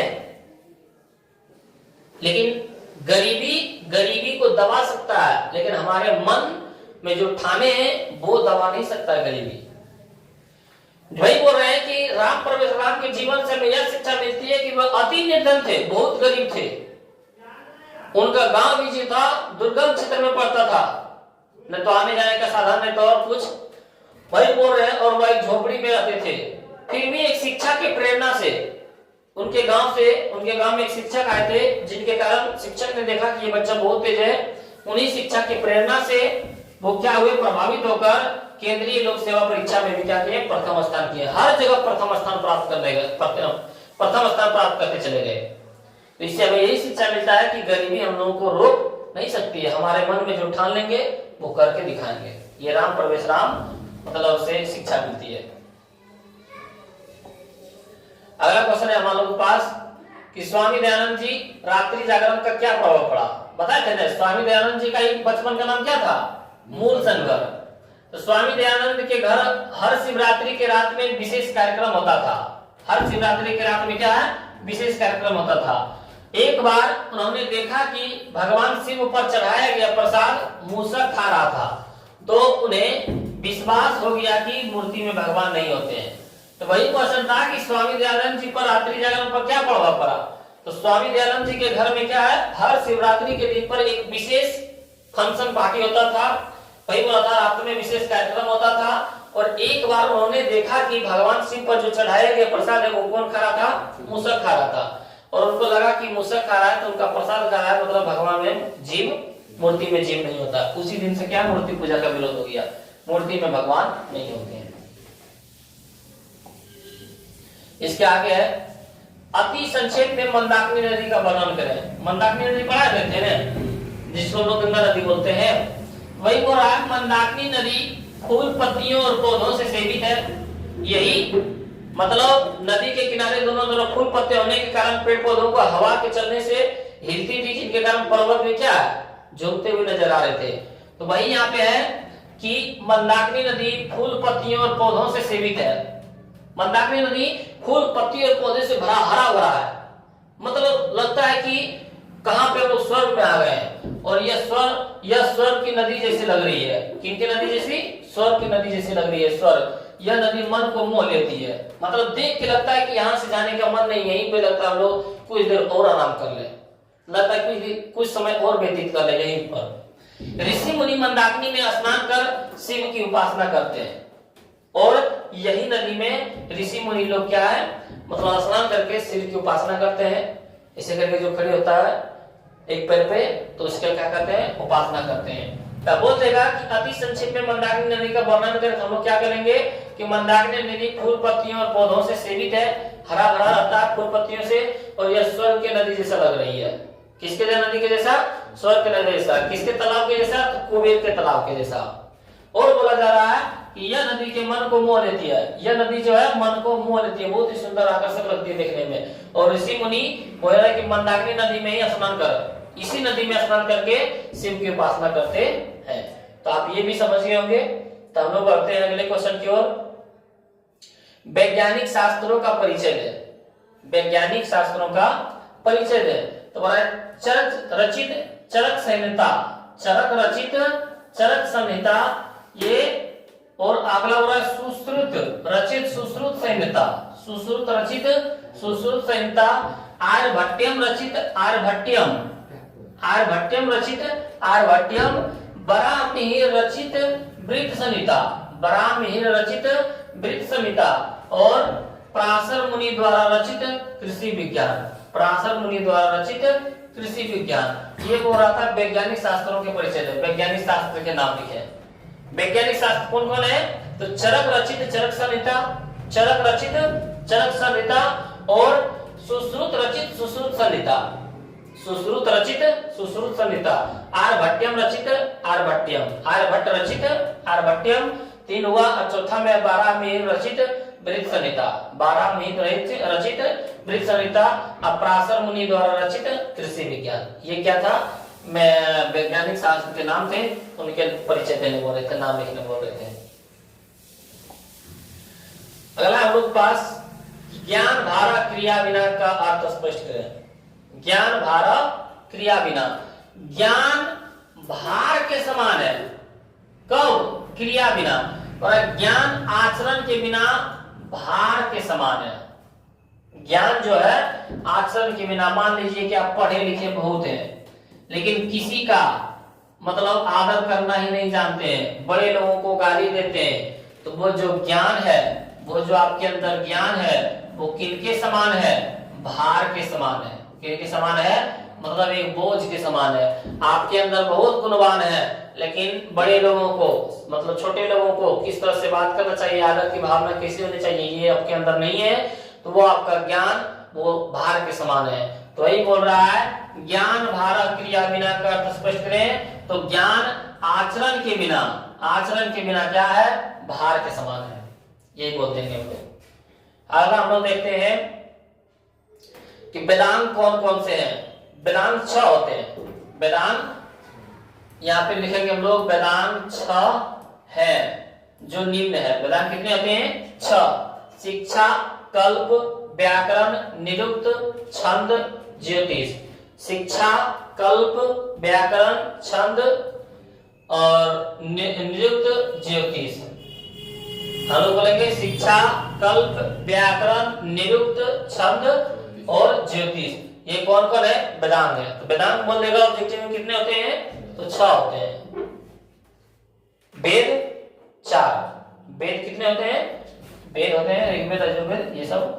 तो वेद कितने होते हैं? 4। और वेदांग कितने होते हैं? तब वेदांग होते हैं 6। वेदांग कितने होते हैं? 6। ये सब याद रखना, ऑब्जेक्टिव में भी पूछता है। अगला हम लोग देखते हैं चंद्रगुप्त मौर्य के काल में पटना की रक्षा व्यवस्था कैसी थी। चंद्रगुप्त मौर्य के काल में पटना की रक्षा व्यवस्था उचित कोटि की थी। उच्च कोटि की थी। कैसी थी? उच्च कोटि की थी, बहुत सुंदर थी। किनके समय में? चंद्रगुप्त मौर्य के काल के समय में। तो चंद्रगुप्त मौर्य के काल के समय में पटना की रक्षा व्यवस्था कैसी थी? तो चंद्रगुप्त मौर्य के काल के समय में पटना की रक्षा व्यवस्था उच्च कोटि की थी, मतलब बहुत अच्छा था, बहुत बढ़िया था। अगला क्वेश्चन है कि मनुष्य के जीवन में संस्कारों की उपयोगिता है। मनुष्य के जीवन में संस्कारों की क्या उपयोगिता है। हम बताए थे कि मनुष्य के जीवन में संस्कारों से गुण आता है और अवगुण निकलता है। बताए थे संस्कार का अर्थ क्या होता है कि गुण को ग्रहण करना, अवगुण को निकाल देना, यही संस्कार कहलाता है। तो वही हमारे पर यहाँ पर बोला जा रहा है कि मनुष्य के जीवन में संस्कारों से गुण आता है तथा अवगुण निकलता है। और 16 प्रकार के संस्कार हैं। बोलने का संस्कार कितने प्रकार के हैं? तो 16 प्रकार के। और जो जन्म पहले तथा जन्म के बाद तथा मृत्यु के बाद भी संस्कार का उपयोग होता है। जन्म के पहले को क्या बोलते हैं? जन्म पूर्ण संस्कार। और जन्म के बाद में भी 4 संस्कार होते हैं। शैशव संस्कार और वैवाहिक संस्कार जो गृहस्थ संस्कार बोलते हैं, और एक होता है शैशव संस्कार के बाद बोल रहे हैं, और लास्ट में जो हम लोग का होता है वो होता है अंतिम संस्कार, अंत्येष्टि संस्कार। तो वही बोला जा रहा है कि संस्कार जो हम लोगों में होता है वो जन्म से पहले भी होता है, जन्म के बाद में भी होता है और मृत्यु के बाद भी होता है। ये हम लोग का संस्कार होता है। तो संस्कार क्या है? तो हम लोग बोलेंगे कि मनुष्य के जीवन में संस्कार की क्या उपयोगिता है। तो मनुष्य के जीवन में संस्कारों से क्या आता है? गुण आता है, अवगुण निकलता है। और संस्कार 16 प्रकार के होता है। कितने प्रकार के? 16 प्रकार के, जो जन्म से पहले भी, जन्म के बाद भी और मृत्यु के बाद भी। अंत्येष्टि जिसको बोलता है अंतिम संस्कार करना। जन्म के मृत्यु के बाद भी संस्कार का उपयोग किया जाता है। अगला क्वेश्चन देखते हैं हम लोग, पंडित किसे कहा जाता है? पंडित किसे कहा जाता है? तो जिनके कार्यों में जाड़ा, गर्मी, भय और आनंद बाधा नहीं पहुंचाता है तथा जो मनुष्यों को, उपायों को जानता है, रहस्य को जानता है, उन्हीं को पंडित कहते हैं। तो वही बोल रहा है कि जिनके कर्म को सर्दी, गर्मी, भय, आनंद और उन्नति तथा अवनति बाधा नहीं पहुंचाता है, बाधा नहीं डालते हैं। सभी जीवों के रहस्य को जानने वाला तथा सभी कर्मों के कौशल को जानने वाला ही क्या कहता है? उसी को क्या कहते हैं? पंडित कहते हैं। तो पंडित किसे कहते हैं? जिनके कर्मों में जाड़ा, गर्मी, भय, आनंद और उन्नति और अवनति में बाधा नहीं डालता है और मनुष्यों को, उपायों को जानने वाला, कर्मों को, कौशल को, कर्मों को, उपायों को जानने वाला ही क्या कहलाता है? पंडित कहलाता है। अगला हम लोग, कर्मवीर कौन था, उनके जीवन से हमें क्या शिक्षा मिलती है? तो कर्मवीर राम प्रवेश राम जी थे। बोल देगा कर्मवीर किसको कहते थे? राम प्रवेश राम जी को। अभी बताया थे ना, राम प्रवेश राम के जीवन से क्या शिक्षा मिलती है? तो वो बहुत निर्धन थे, लेकिन उनको एक गुरु की मतलब छाया में रखे वो हर मतलब वर्ग में प्रथम स्थान प्राप्त करते गए। तो वही बोल रहा है कि कर्मवीर कौन था, उनके जीवन से हमें क्या शिक्षा मिलती है? तो कर्मवीर राम प्रवेश राम जी थे। उनके जीवन से शिक्षा मिलती है कि मेहनत से अधिक ऊंचाई तक हम जा सकते हैं। मेहनत करके क्या है? अधिक ऊंचाई तक जा सकते हैं। जितना मेहनत करेंगे उतना ऊंचाई तक जा सकते हैं। निर्धनता हमारे जीवन को कमजोर कर सकती है। निर्धनता जो है हमारे जीवन को कमजोर कर सकती है। हम निर्धनता मतलब बोलते हैं जो गरीब है, हम जो गरीब हैं तो हमारे जीवन को कमजोर कर सकता है, लेकिन रोक नहीं सकती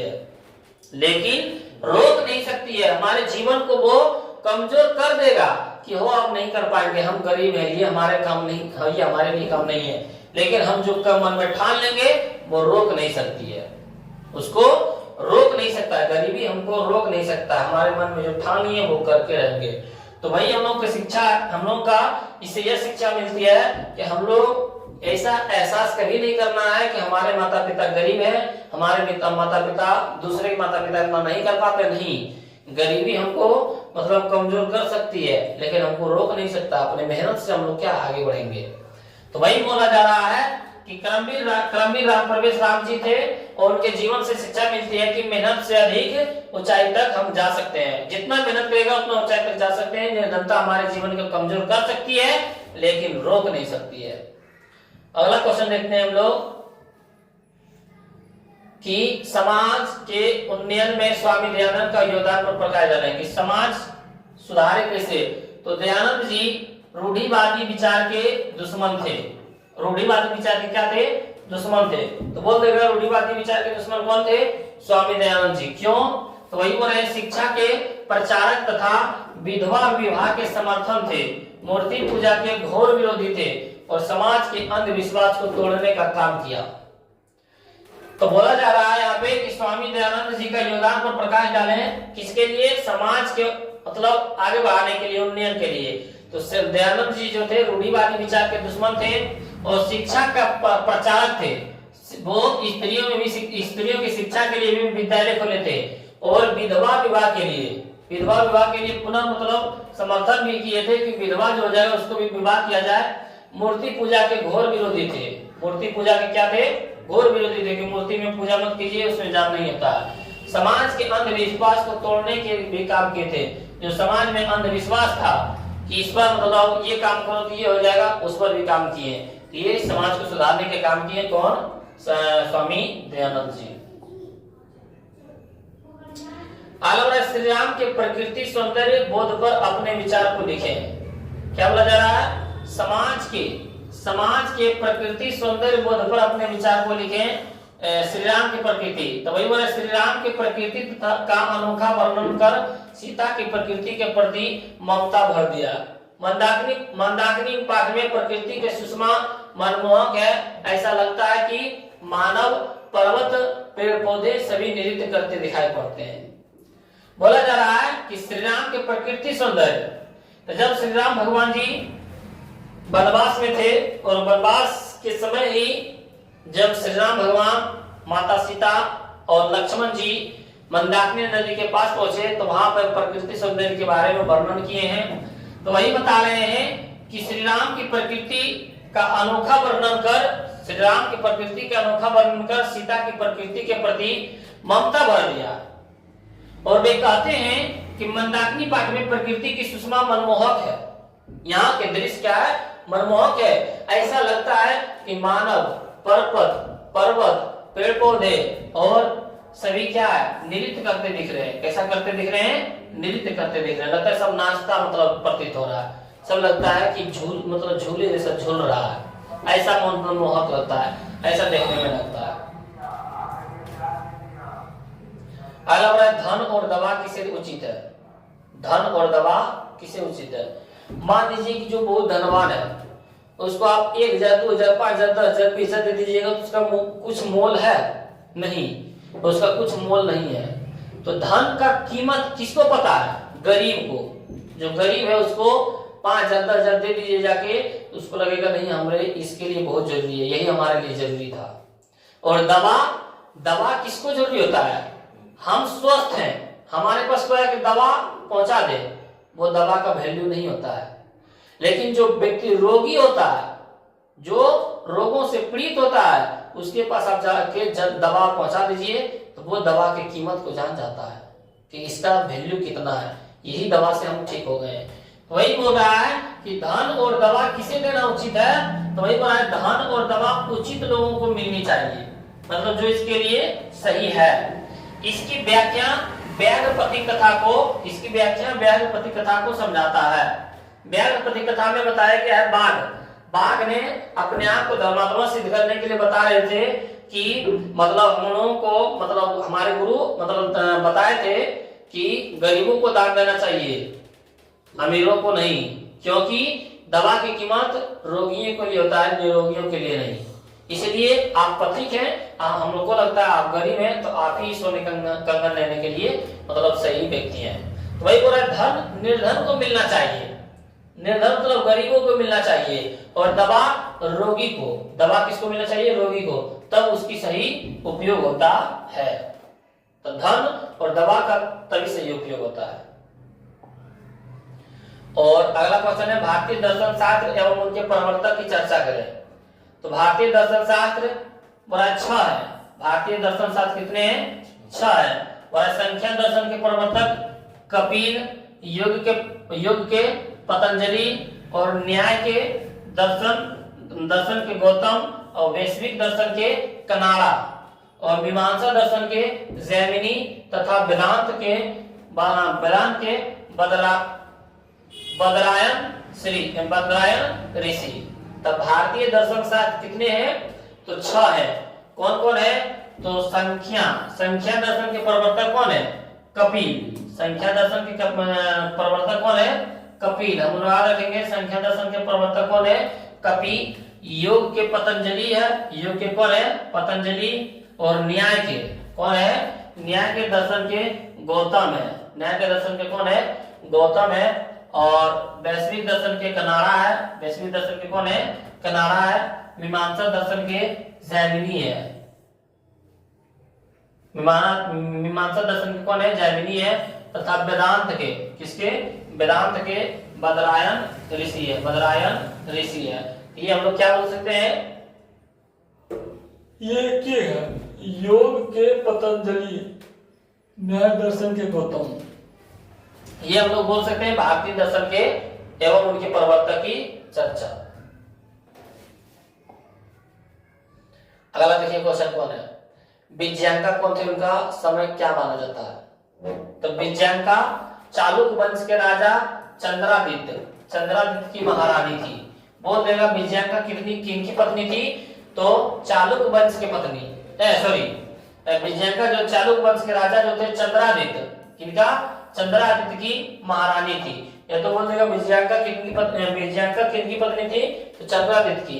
और चंद्रादित्य की पत्नी कौन थी? तो विजयांका। इनका समय क्या माना जाता है? इनका समय तो वही बोला महारानी, इनका समय 8वीं शताब्दी माना जाता है। विजयांका के समय क्या माना जाता है? 8वीं शताब्दी। तो हम फिर से बता रहे हैं कि डिस्क्रिप्शन बॉक्स में हम इसका लिंक दे देंगे संस्कार का, क्योंकि संस्कार का जब तक आप लोग पूरा वीडियो नहीं देखिएगा, संस्कार जब तक इस संस्कार का पूरा वीडियो नहीं देखिएगा आप लोगों को क्या है? समझ में ही नहीं आएगा। तो आप लोग हमारे अनुसार से इसका संस्कार का वीडियो बनाए हैं जो संस्कार पाठ पर, तो उसका आप लोग जाके वीडियो पहले देखिए, संस्कार का अच्छी तरह से समझ में आएगा। सिर्फ आप एक बार देख लीजिए। अब यहाँ से क्या बोल सकते हैं कि विजयांका कौन थी? तो विजयांका चालुक्य वंश के राजा चंद्रादित्य की महारानी थी, पत्नी थी। और इनका समय क्या था? तो 8वीं शताब्दी। अगला हम लोग देखते हैं कि भारत महिमा पाठ में किन पुराणों से पद संकलित है? तो भारत महिमा पाठ में विष्णु पुराण का वर्णन है। भारत महिमा पाठ में किन किन पुराणों का पद संकलित है? तो विष्णु पुराण का। किस पुराण का? विष्णु पुराण का वर्णन किया गया है। बोल देगा भारत महिमा पाठ में किस पुराण का वर्णन किया गया है? तो विष्णु पुराण का वर्णन किया गया है। किस पुराण का वर्णन किया गया है? विष्णु पुराण का वर्णन किया गया है। अगला हम लोग देखते हैं संस्कार का मूल अर्थ क्या है? संस्कार का मूल अर्थ क्या है? तो वही बोला है संस्कार का मूल अर्थ यह है कि संस्कार के द्वारा भारत के व्यक्तित्व की रचना करता है। मतलब पता चलता है कि संस्कार से ही पता चलता है ये कहाँ के व्यक्ति हैं, ये किस देश के लोग हैं। मान लीजिए हम लोग अभी चल जाते हैं अमेरिका में, तो अमेरिका का संस्कार अलग है, भारतीय संस्कार अलग है। तो ये संस्कार से ही उसका क्या करता है? व्यक्ति की रचना करता है। विदेश में रहने वाले भारतीय संस्कार के प्रति उन्मुख एवं जिज्ञासु है। जो विदेश में रह रहे हैं वो लोग भारतीय संस्कार को लेकर बहुत ही उन्मुख और जिज्ञासु है। संस्कार से ही मानव के सही मूल्यांकन किया जाता है। संस्कार से ही पता चलता है कि वे कहाँ के हैं, उनका मूल्यांकन किया जाता है। तो वही बोल रहा है संस्कार का मूल अर्थ क्या है? उनका मूल्यांकन कैसे किया जाता है, उसको पता लगाना ही संस्कार कहलाता है। अगला क्वेश्चन देखते हैं गर्भाधान संस्कार का प्रयोजन क्या है? गर्भाधान संस्कार का प्रयोजन क्या है? तो हम लोग बोलेंगे कि गर्भाधान संस्कार यह संस्कार जन्म के पूर्व संस्कार के अंतर्गत आता है। देखिए संस्कार का क्वेश्चन कितना पूछा है। तो संस्कार गर्भाधान मतलब जब बच्चा माँ के गर्भ में हो, जब बच्चा मतलब जन्म से पहले। गर्भाधान संस्कार यह संस्कार जन्म के पूर्व संस्कार के अंतर्गत आता है। इसमें गर्भ की रक्षा व्यवस्था, बच्चों में संस्कार रोपण और गर्भवती की प्रशंसा के प्रयोजन की कल्पना की गई है। मतलब गर्भाधान संस्कार में बोलता है कि बच्चे को सही से रखना और उनकी जो माँ होती है उसको खुशी पूर्वक रखना, ये गर्भाधान में बताया गया है। तो गर्भाधान संस्कार यह संस्कार जन्म के पूर्व संस्कार के अंतर्गत आता है। किसके पूर्व आता है? तो जन्म के पूर्व संस्कार के अंतर्गत आता है। इसमें गर्भ की रक्षा, गर्भावस्था बच्चों में संस्कार रोपण और गर्भवती की प्रशंसा के लिए प्रयोजन की जाती है। अगला क्वेश्चन है हमारे पास, राम का घर कहां था और कैसा था? राम का घर कहां था और कैसा था? तो हम लोग देखते हैं कि राम परमेश्वरा का घर बिहार राज्य के भिक्खन टोला में, बिहार राज्य के भिक्खन टोला नामक गांव में था। बोलते भिक्खन टोला गांव कहाँ था? तो बिहार में। कहाँ के? बिहार के। उनकी कुटिया टूटी हुई थी जो धूप से बचा सकती थी लेकिन वर्षा से नहीं। वो कुटिया में रहते थे तो वो कुटिया क्या है? धूप से बच सकता था लेकिन पानी से नहीं। तो वही बोल रहा है कि राम परमेश्वर का घर कहाँ था? बिहार राज्य के भिक्खन टोला में। कैसा था? तो उनकी एक झोपड़ी थी, कुटिया थी, टूटी हुई थी लेकिन धूप से बचा सकती थी लेकिन वर्षा से नहीं। नदी और विद्वान में क्या समानता है? देखिए, नदी और विद्वान में तो बोला नदी और विद्वान में समानता, जिस प्रकार से नदी बिना स्वार्थ भाव के सभी जनों के सुख सुविधा के लिए बहती है, उसके लिए अमीर गरीब बच्चे सभी एक समान है। नदी का पानी कभी बोलते हैं कि आप गरीब हैं, आप यदि पीने आइएगा तो हम सूख जाएंगे नदी का पानी, और अमीर आदमी वाला बच्चा आएगा तो हम पानी उसको पीने देंगे। उसके मन में ऐसा नहीं होता है, वो सबके लिए है। नदी का पानी क्या है? सभी के लिए है। वही बोल रहा है नदी और विद्वान में समानता, जिस प्रकार से नदी बिना स्वार्थ भाव के, उसमें स्वार्थ नहीं है कि कौन अमीरी है कौन गरीबी है, स्वार्थ भाव के सभी जनों के सुख सुविधा के लिए बहती है। सभी जनों के लिए, गरीब हो, अमीर हो, मध्यम वर्ग हो, कोई भी हो, सभी जनों के लिए सुख सुविधा के लिए बहती है। उसके लिए अमीर गरीब बच्चे सभी एक समान है। नदी के पानी के लिए आप अमीर है या तो गरीब है, सभी के लिए एक समान है। ठीक उसी प्रकार जो विद्वान व्यक्ति होते हैं, जो पढ़े लिखे होते हैं, जो बहुत मतलब समझदार होते हैं, वो अमीर गरीब उच्च नीच का बिना ख्याल किए, अमीरी गरीबी उच्च नीच बिना ख्याल किए और सभी के साथ अच्छा व्यवहार प्रकट करता है, सभी के साथ एक साथ व्यवहार करता है। आप अमीर के बच्चा है उसके बाद साथ में अच्छा व्यवहार किया, आप गरीब के भी बच्चा है उसके साथ भी अच्छा व्यवहार किया, आप नीच जाति के उच्च जाति के सबके साथ अच्छा व्यवहार करता है, सभी को अच्छा सलाह भी देता है और अपने को कष्ट देकर भी दूसरे की भलाई करता है। अपने को कष्ट देकर भी, यहाँ तक कि अच्छे व्यक्ति क्या है, अपने को कष्ट देकर भी दूसरे को भलाई करता है और अच्छे से समझाते भी हैं। तो ये नदी और समानता में कोई अंतर नहीं है। इस प्रकार नदी सभी के लिए सुख सुविधा के लिए बहती है, उसी प्रकार विद्वान लोग भी अपने को कष्ट देकर भी दूसरे को मदद करता है, दूसरे की सहायता करता है, भलाई करता है। अगला हमारे पास है विज्ञानका को सर्व शुक्ला सरस्वती क्यों कहा गया है? तो विज्ञानकों को पहले बताइए, विज्ञानकों को सर्व शुक्ला सरस्वती किसने कहा है? तो डांडी ने कहा है। किसने कहा है? डांडी ने। विज्ञानका की रंग कैसी थी? तो श्याम वर्ण की। कैसी थी? तो यहाँ पे विज्ञानका होगा, बोल रहा है विज्ञानका।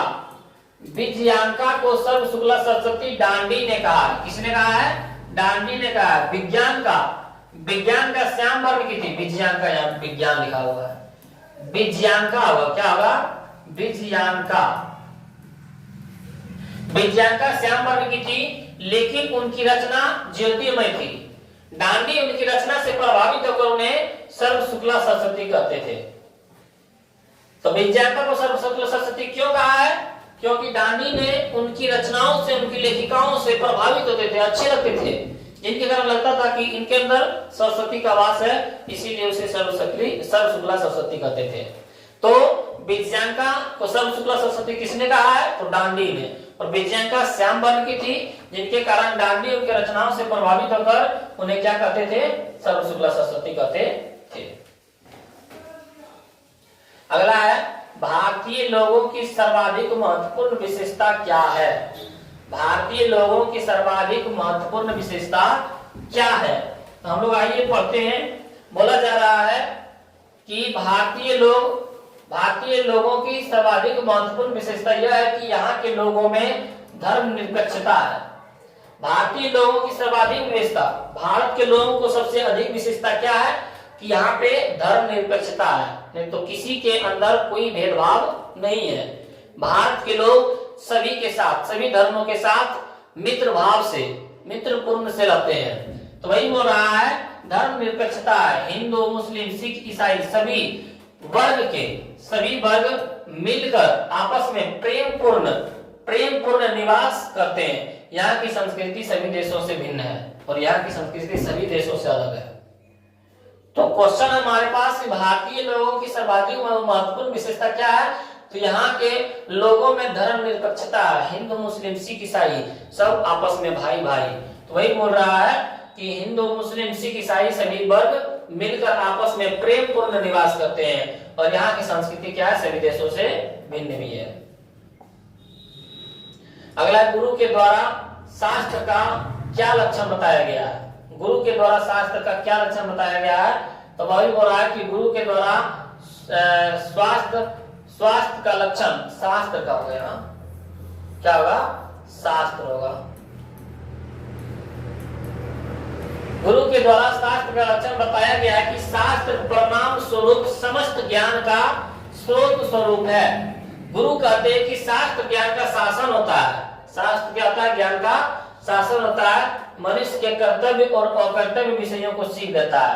तो बोल देगा मनुष्य को कर्तव्य और अकर्तव्य विषयों का से कहां से मिलता है? शास्त्र से। कहां से मिलता है? क्या कर्तव्य होना चाहिए मनुष्यों को, क्या अकर्तव्य होना चाहिए, ये कहां से प्राप्त होता है? शास्त्रों से प्राप्त होता है। कहां से प्राप्त होता है? शास्त्रों से। तो गुरु के द्वारा शास्त्र का लक्षण बताया गया क्या? कि शास्त्र प्रणाम स्वरूप समस्त ज्ञान का स्वरूप है। समस्त ज्ञान का स्वरूप है। और गुरु कहते हैं शास्त्र ज्ञान का शासन होता है। शास्त्र ज्ञान का शासन होता है। मनुष्य के कर्तव्य और अकर्तव्य विषयों को क्या देता है? सीख देता है। यहां से हम लोगों को ये क्वेश्चन समझ में आया। अगला क्वेश्चन है कि किस कारण से मंदाकिनी का जल कलुषित हो गया है? किस कारण से मंदाकिनी का जल कलुषित हो गया है? तब बोल रहा है आजकल नदियों में अनेक प्रकार के अमृत सब, बोल रहा है कि अनेक प्रकार के सब, किसको? सब को। सब मतलब क्या होता है? लाश, जो मनुष्यों का लाश होता है। वही बोल रहा है सबको जलाशयों में बहाए जाते हैं। आज मंदाकिनी का जल मतलब गंगा नदी का जल क्यों गंदा हो रहा है? तो मनुष्यों का सब को जलाशयों में बहा दिया जाता है, जिसे जल प्रदूषित हो गए हैं और उसमें अनेक प्रकार की गंदगियां मौजूद हो गई है और अनेक प्रकार की गंदगी भी दे दिया है। इसी कारण से क्या है? मंदाकिनी का जल कलुषित हो गया है।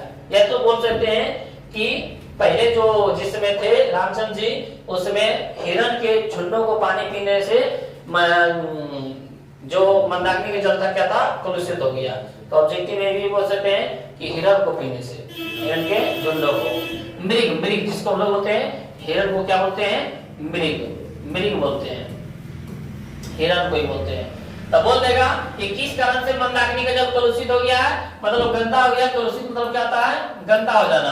तो हम लोग बोलेंगे आजकल नदियों में अनेक प्रकार के सब को जलाशयों में बहाए जाते हैं। जो हमारा का लाश होता है उसको बहाया जाता है, जिससे जल क्या होता है? प्रदूषित हो गए हैं। उसमें अनेक प्रकार की गंदगियां मौजूद हो गई है। बहुत से प्रकार के कूड़ा करकट जो भी गंदगियां है सब फेंक देते हैं। इसी कारण से मंदाकिनी का जल क्या हो गया? कलुषित हो गया। पहला है मध्यकाल में भारतीय समाज को दूषित हो गया था। मध्यकाल में क्या है? भारतीय समाज क्यों दूषित हो गया था? तो मध्यकाल में अनेक गलत रीति रिवाज से भारतीय समाज दूषित हो गया था। मध्यकाल में भारतीय रीति रिवाज से मतलब अनेक रीति रिवाज से क्या है? दूषित हो गया था। और जातिवाद से किया गया विषमता, छुआछूत, धर्म कार्यों में आडंबर, स्त्रियों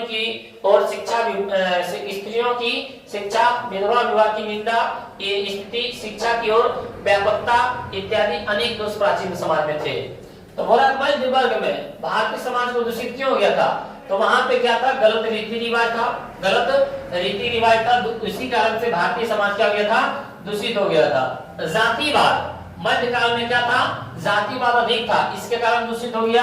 दूसरा में छुआछूत अधिक था, जिनके कारण जाति मतलब दूषित हो गया था। और कार्यों में आडंबर, स्त्रियों को शिक्षा देना नहीं चाहता था। मध्यकाल में क्या है?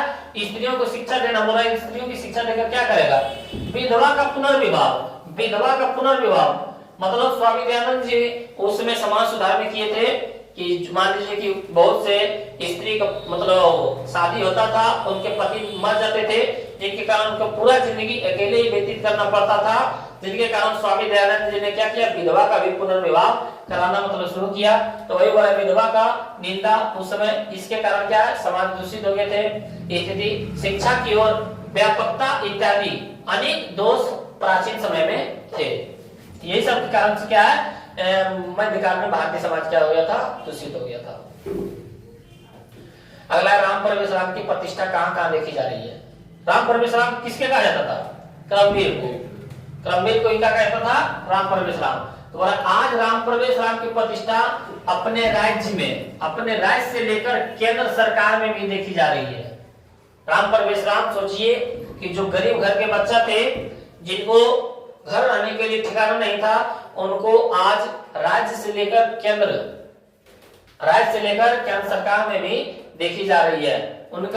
उसका क्रमवीर बढ़ाव को पार कर प्रशासन क्षेत्र में भी लोकप्रिय हो गए, और यहाँ तक कि प्रशासन क्षेत्र में भी लोकप्रिय हो गए। सच कहा गया है कि परिश्रम सैनिक प्रकार की बढ़ाई चलती है। परिश्रम क्या है, सैनिक की तरह आगे बढ़ते चला जाता है और पुरुष महान हो जाता है। यदि आप परिश्रम करते हैं, एक सैनिक जिस तरह आगे बढ़ते चला जाता है, उसी प्रकार आप एक दिन आगे बढ़ते चले जाएंगे।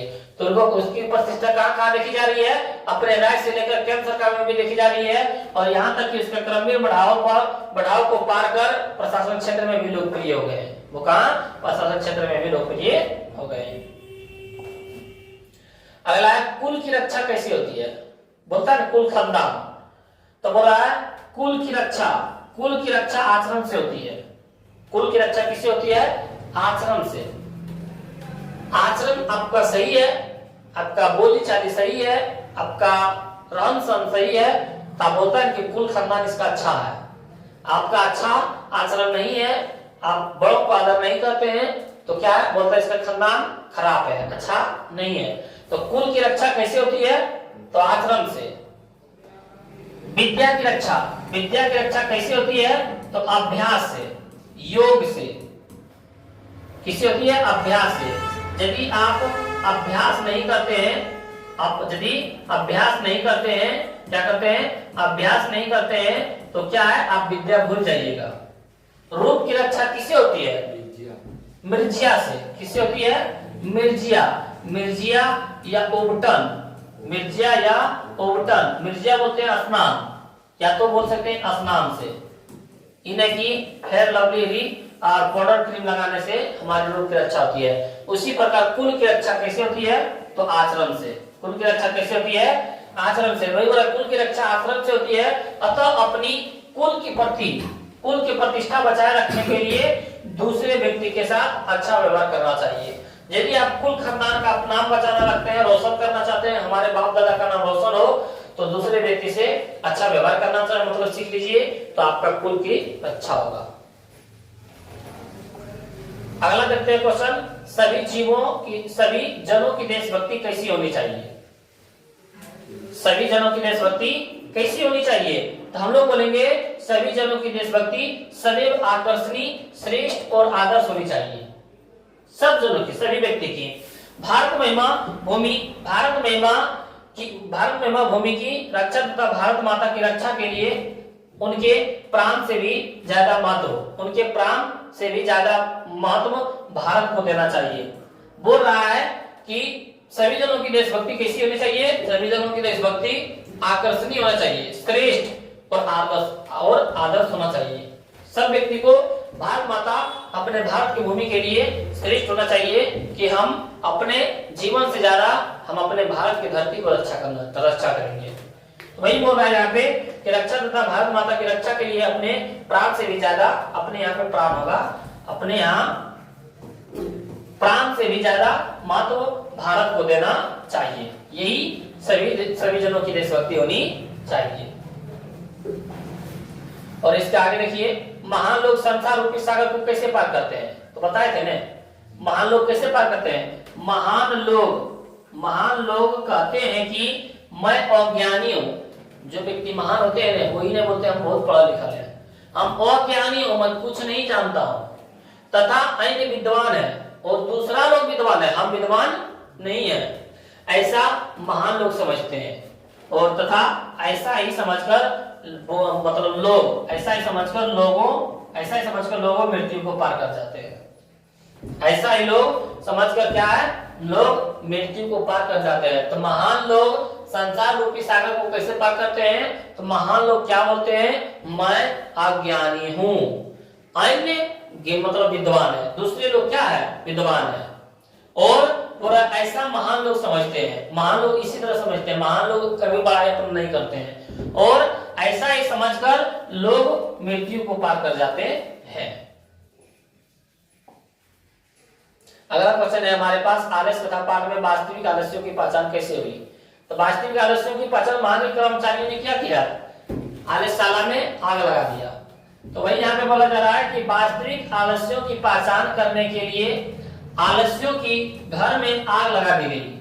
आलस्यों के घर में आग लगा दी गई। आग लगने के बाद जो धूर्त लोग थे, जो धूर्त आलस्य की तरह नकली रूप बनाकर भोजन करते थे, वह सभी भाग गए तथा अंत में 4 वास्तविक आलसी नहीं भागे, जिससे अंत में दयालु व्यक्ति उसे बाल पकड़कर निकालने का काम किया।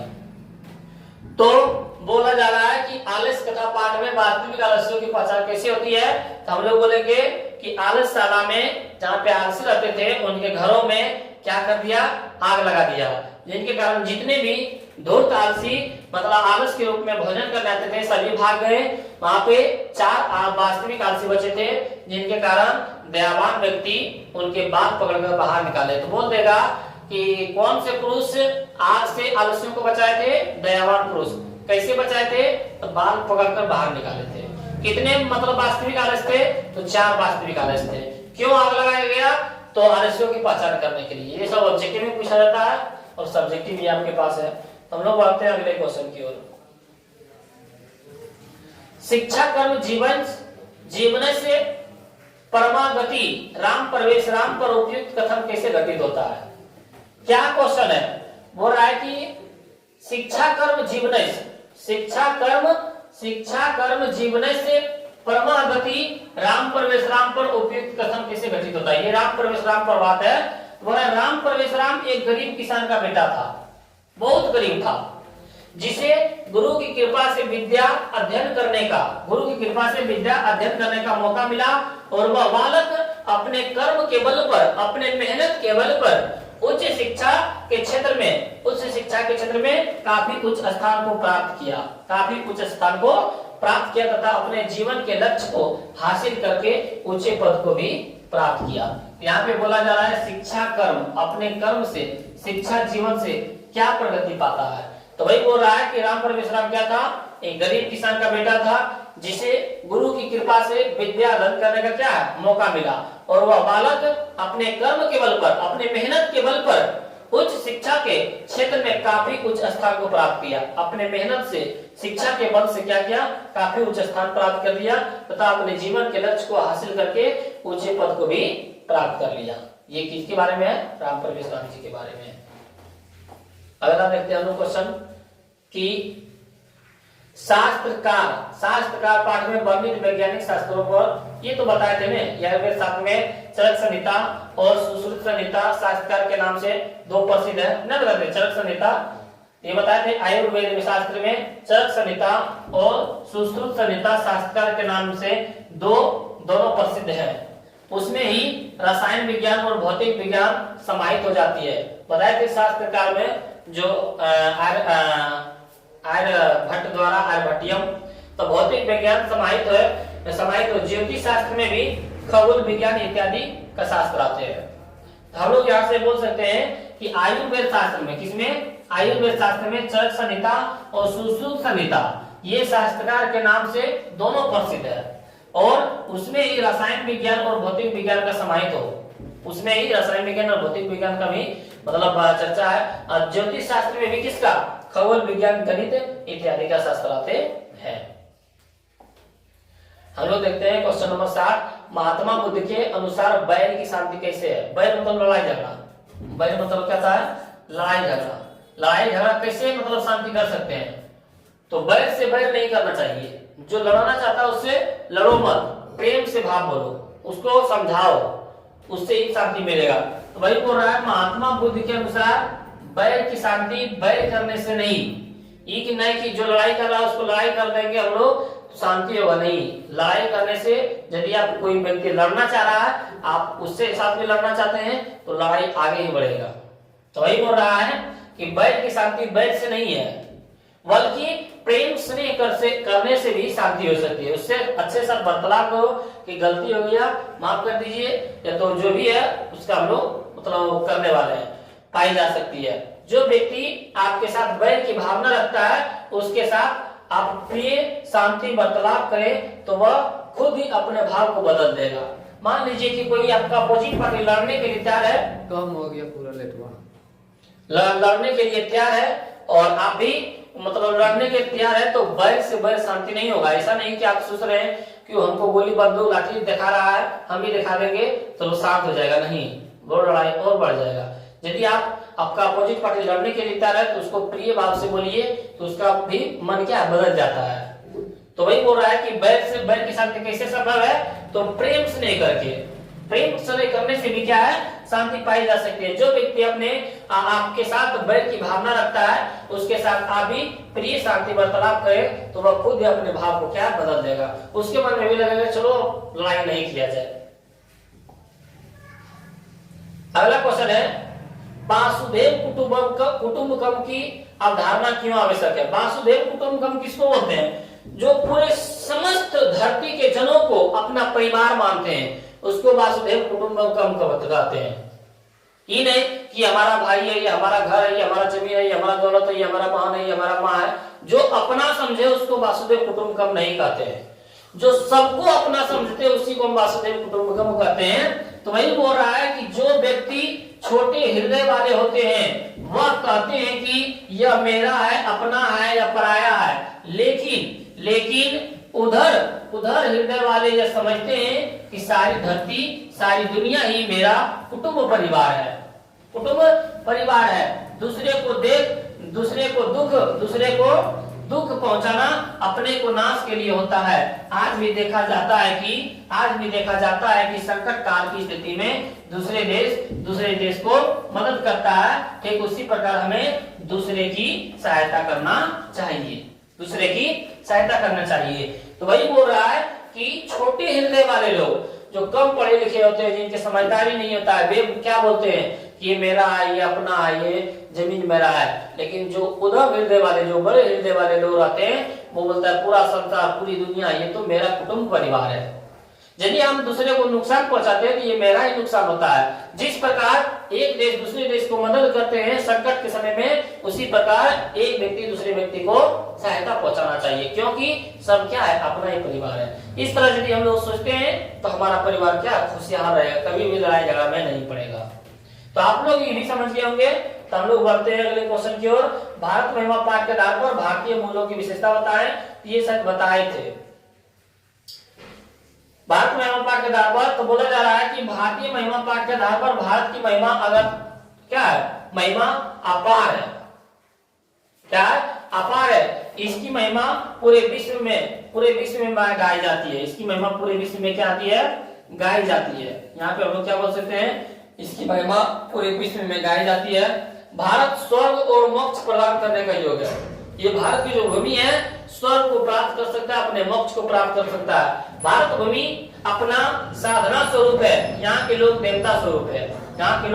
यहाँ पे जो व्यक्ति जन्म लेते हैं वो व्यक्ति भारत को देवता को एक बार सेवा करने का अवसर मिलता है। तो वही बोला जा रहा है कि भारत महिमा पाठ के आधार पर भारतीय मूल्यों की विशेषता पर प्रकाश डालें कि भारतीय मूल्य की क्या विशेषता है। तो भारतीय महिमा पाठ के आधार पर भारत की महिमा क्या है, अपार है और इनकी महिमा पूरे विश्व में गाई जाती है। इनकी महिमा क्या है, पूरे विश्व में गाई जाती है। भारत स्वर्ग और मोक्ष प्रदान करने का योग्य है और भारत की भूमि क्या है, भारत भूमि आप साधना स्वरूप है। यहाँ पे साधना करके स्वर्ग को प्राप्त कर सकते हैं, देवताओं को प्राप्त कर सकते हैं और यहाँ के लोग देवता स्वरूप है। इसी की धरती पर क्या है, देवतावार जन्म लेना चाहते हैं। अगला क्वेश्चन देखते हैं हम लोग। स्वामी दयानंद की शिक्षा व्यवस्था का वर्णन करें। कि स्वामी दयानंद की शिक्षा व्यवस्था कैसी थी। तो बोला जा रहा है स्वामी दयानंद की शिक्षा व्यवस्था इस प्रकार थी कि भारतवर्ष में राष्ट्रीयता का ज्ञान के कारण इनका कार्य विशेष माना जाता है। समाज में अनेक दूषित प्रथाओं को खंडित कर शुद्ध तत्व का ज्ञान का प्रचार दयानंद ने किया है। तो इनकी शिक्षा व्यवस्था पर क्या प्रभाव है कि मतलब स्वामी दयानंद जी ने अनेक कुरीतियों को, अनेक मतलब गलत नीतियों को मतलब खंडित करके, खत्म करके वो शुद्ध तत्व का ज्ञान प्रदान किया है। तो वही यहाँ पे बोला जा रहा है स्वामी दयानंद के शिक्षा व्यवस्था इस प्रकार थी कि भारतवर्ष में राष्ट्रीयता का ज्ञान के कारण इनका कार्य विशेष माना जाता है। बहुत अच्छे काम किए थे। क्या था समाज में अनेक दूषित प्रथाओं को खंडित करके शुद्ध तत्व का ज्ञान प्रचार कौन किए थे? दयानंद ने किया था। अगला देखते हैं हम लोग।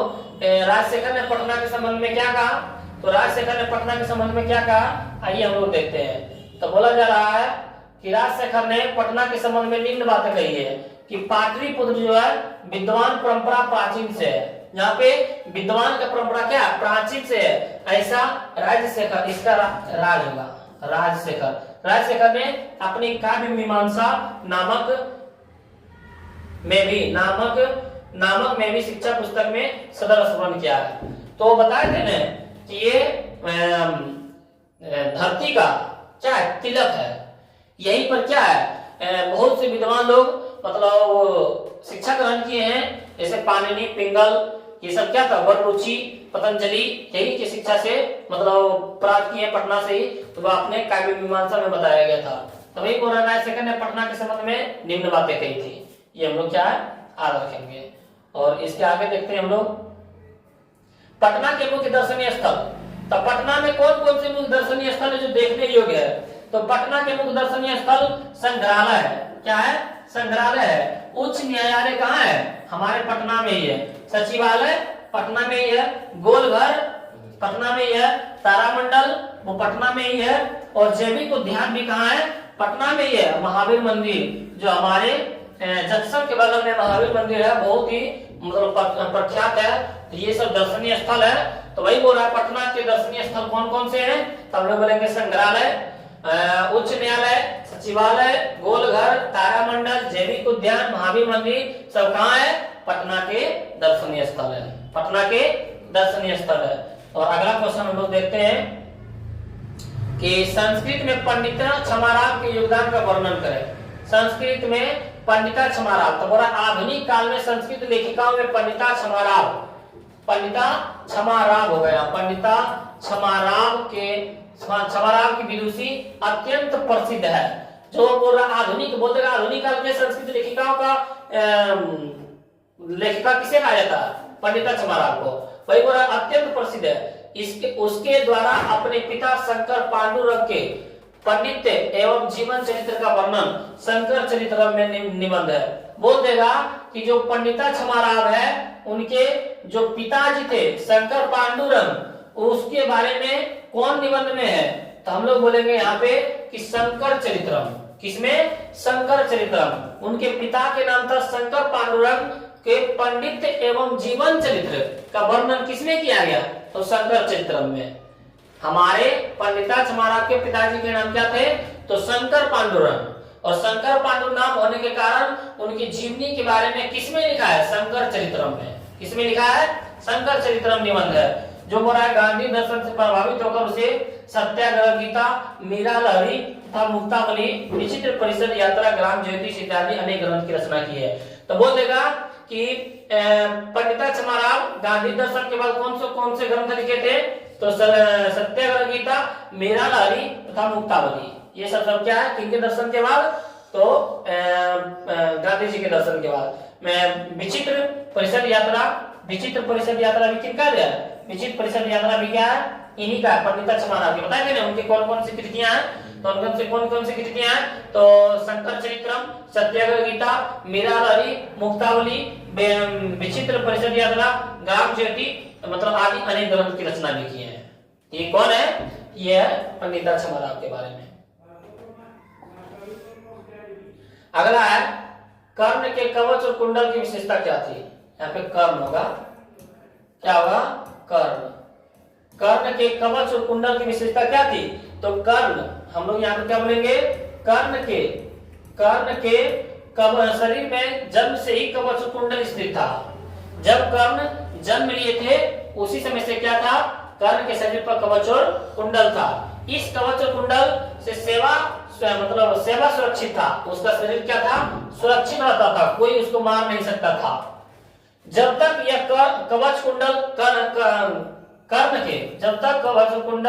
कर्ण के शरीर पर था तब तक उसे कोई मार नहीं सकता था। अतः कवच और कुंडल के कारण शरीर का रक्षा था। तो कवच और कुंडल की क्या विशेषता थी, तो कवच और कुंडल की विशेषता यह थी कि कर्ण के शरीर पर जन्म से ही कवच और कुंडल था, और जब तक कर्ण के शरीर पर कवच और कुंडल था तब तक उसको कोई नहीं मार सकता था। यही कवच और कुंडल की विशेषता थी। अगला, भगवान बुद्ध ने पटना के संबंध में क्या कहा। भगवान बुद्ध पटना में कई बार आए थे। भगवान बुद्ध ने पटना में कई बार आए थे और पटना के बारे में बताए थे कि भगवान बुद्ध ने पटना के संबंध में यह कहा था कि यह नगर जो है महानगर बनेगा। एक दिन ये जो नगर है वो क्या बनेगा, महानगर होगा। लेकिन बोल रहा आग और बाढ़ से सदा घिरा रहेगा। आग पानी, लेकिन पानी, बाढ़ तो ही गया, कलह से, लड़ाई झगड़ा से। यहाँ पे क्या होगा, कलह मतलब होता है क्या, लड़ाई झगड़ा से हमेशा ये प्रभावित रहेगा, आग से भी प्रभावित रहेगा और बाढ़ से सदा घिरा रहेगा। तो भगवान बुद्ध ने पटना के संबंध में क्या कहा, कलह से, क्योंकि पटना जो है एक नदी के किनारे, गंगा नदी के किनारे बसा है, तो ये लड़ाई झगड़ा से हमेशा फंसा रहेगा। चंद्रगुप्त मौर्य कहाँ, पटना में हुआ था, लड़ाई झगड़ा बहुत हुआ था, और आग से भी बहुत प्रभावित रहेगा। और तीसरा में किया बाढ़ से, पानी से, अभी भी क्या पटना बरसात के समय में डूब जाता है। तो ये तीन चीजों से, लड़ाई झगड़ा जिसको हम लोग कलह बोलते हैं, आग और बाढ़ से, ये तीनों से क्या है, मतलब पटना के संबंध में बताए थे। और बताए थे नगर जो है ये महानगर बन जाएगा, ये नगर जो है वो महानगर बनेगा। आलस तथा आलसशाला में आग लगाने पर क्या हुआ था। आलसशाला में आग लगाने पर क्या हुआ, तो घर में आग लगे हुए देख सभी धूर्त भाग गए। आलसशाला में जितने भी आग लगे थे वो क्या थे, जितने भी धूर्त सब भाग गए। उसके बाद कुछ आलसी भी भाग गए, केवल 4 आलसी वही सोए हुए रह गए। तो हम लोग बोलेंगे आलसशाला में आग लगने पर क्या हुआ, तो आलसशाला में आग लगने पर जितने भी धूर्त आलसी थे सब भागे, उसके साथ साथ कुछ आलसी भी भाग गए, लेकिन 4 आलसी से क्या है वो आलसशाला में रहते, यही हुआ था। अगला हम लोग देखते हैं 4 आलसियों का वार्तालाप को अपने शब्दों में लिखे। जब आग लग गया तो चारों आलसी देखिए क्या क्या बोल रहा है। चारों आलसी देखिए बोल रहा है कि आपस में वार्तालाप करने लगे और कपड़े से मुंह ढके हुए एक ने कहा, आश्चर्य, यह कोलाहल क्यों हो रहा है, मतलब यह हल्ला क्यों हो रहा है। दूसरा बोला, लगता है कि इस घर में आग लगी हुई है। तीसरा बोला कि कोई भी वैसा धार्मिक व्यक्ति नहीं है जो इस समय जल से भिगोए हुए वस्त्र या चटाई से हम लोगों को ढक दे। और चौथा ने कहा, अरे बचाल, कितनी बातें बोलते हो, चुपचाप क्यों नहीं रहते हो। ये देखिए वार्तालाप है। कभी कभी हम लोगों को ऑब्जेक्टिव में कोई देगा, जब आलसशाला में आग लग गया तो चारों आलसी सोए थे, तब पहला आलसी क्या बोलते हैं, पहला आलसी बोलते हैं कि ये कैसा कोलाहल है, ये कैसा हल्ला हो रहा है। तो दूसरा बोलता है कि लगता है कि आलसशाला में आग लग गया है। दूसरा ने क्या कहा है, पहला ने क्या कहा कि ये कैसा कोलाहल है, ये कैसा हल्ला हो रहा है। तो दूसरा ने क्या कहा कि लगता है आलसशाला में आग लग गया है। तो तीसरा ने क्या कहा, तीसरा ने कहा कि कोई ऐसा व्यक्ति नहीं है जो मतलब कपड़े को भिगाकर हमारे ऊपर ढक दे या तो पानी से आग को बुझा दे।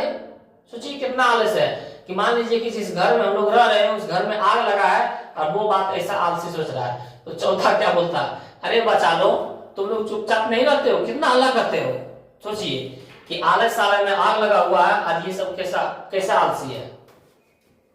तो हम लोग क्या बोलेंगे कि आपस में वार्तालाप करने लगे, कपड़ों से मुंह ढके हुए। एक ने कहा कि आश्चर्य या कोलाहल क्यों हो रहा है? दूसरे बोला लगता है कि इस घर में आग लगी हुई है।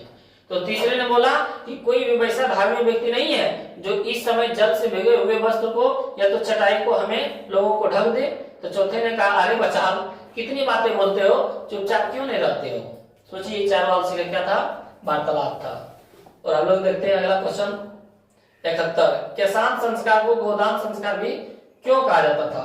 किसान संस्कार को गोदान संस्कार, कल किसान संस्कार को गोदान संस्कार भी कहा जाता है, क्यों?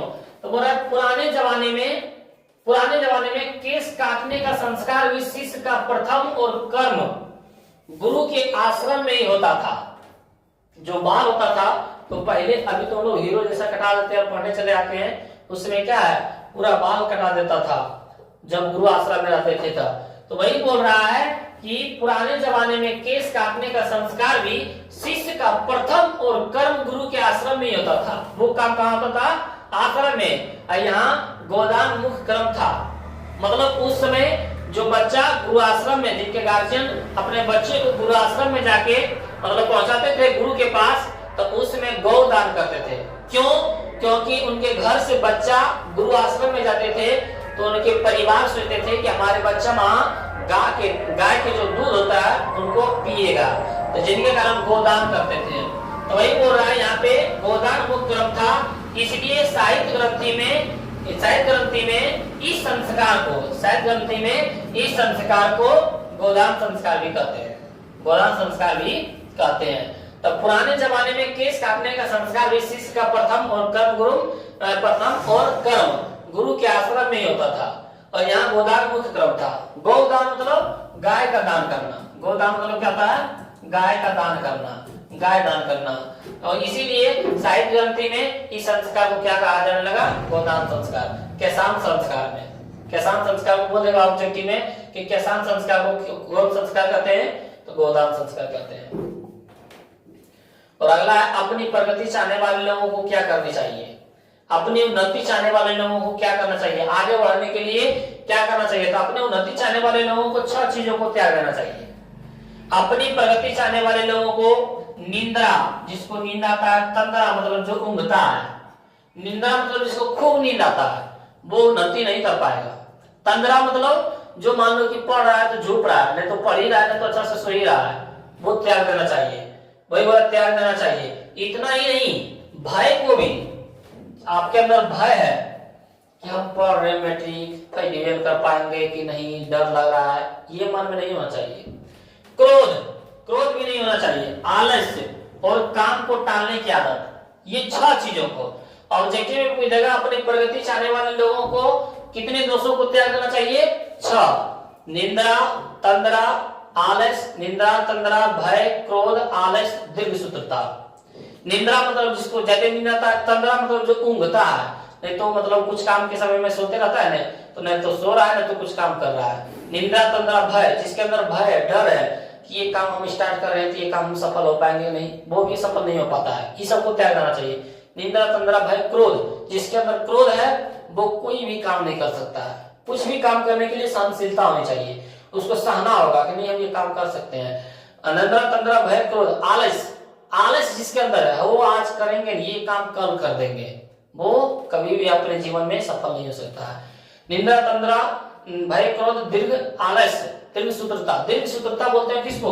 जो देर से काम स्टार्ट करे। वही बोला काम को टालने की आदत, हो आज न करेंगे शाम को कर देंगे, शाम हुआ हो कल कर देंगे, वो अपने जीवन में कभी भी आगे नहीं बढ़ सकता। वही बोल रहा है इन सभी चीजों को सदा के लिए त्याग देना चाहिए, तभी अपने जीवन में क्या है? उन्नति कर सकते हैं। अगला है हमारे पास कि क्रमवीर कथा से क्या शिक्षा मिलती है? क्रमवीर कथा से क्या शिक्षा मिलती है? तो बोला जा रहा है कि क्रमवीर कथा से हमें यह शिक्षा मिलती है कि जिस तरह से राम अभावग्रस्त जीवन यापन करते हुए भी स्नेही की शिक्षा को स्नेह पाकर विभिन्न बाधाओं से लड़ता हुआ एक दिन शीर्ष एक दिन शीर्ष पद को प्राप्त कर लेता है। अतः मनुष्य को निष्ठा, स्वच्छ चरित्र आदि गुण से उसे निश्चित रूप से सफलता की सीढ़ी पर अग्रसरित करते हैं। बोल रहा है कि हम लोग क्रमवीर कथा से हमें यह शिक्षा मिलती है कि अभाव जीवन ग्रस्त से भी अपने उस शिक्षा को प्राप्त कर सकते हैं, अपने मेहनत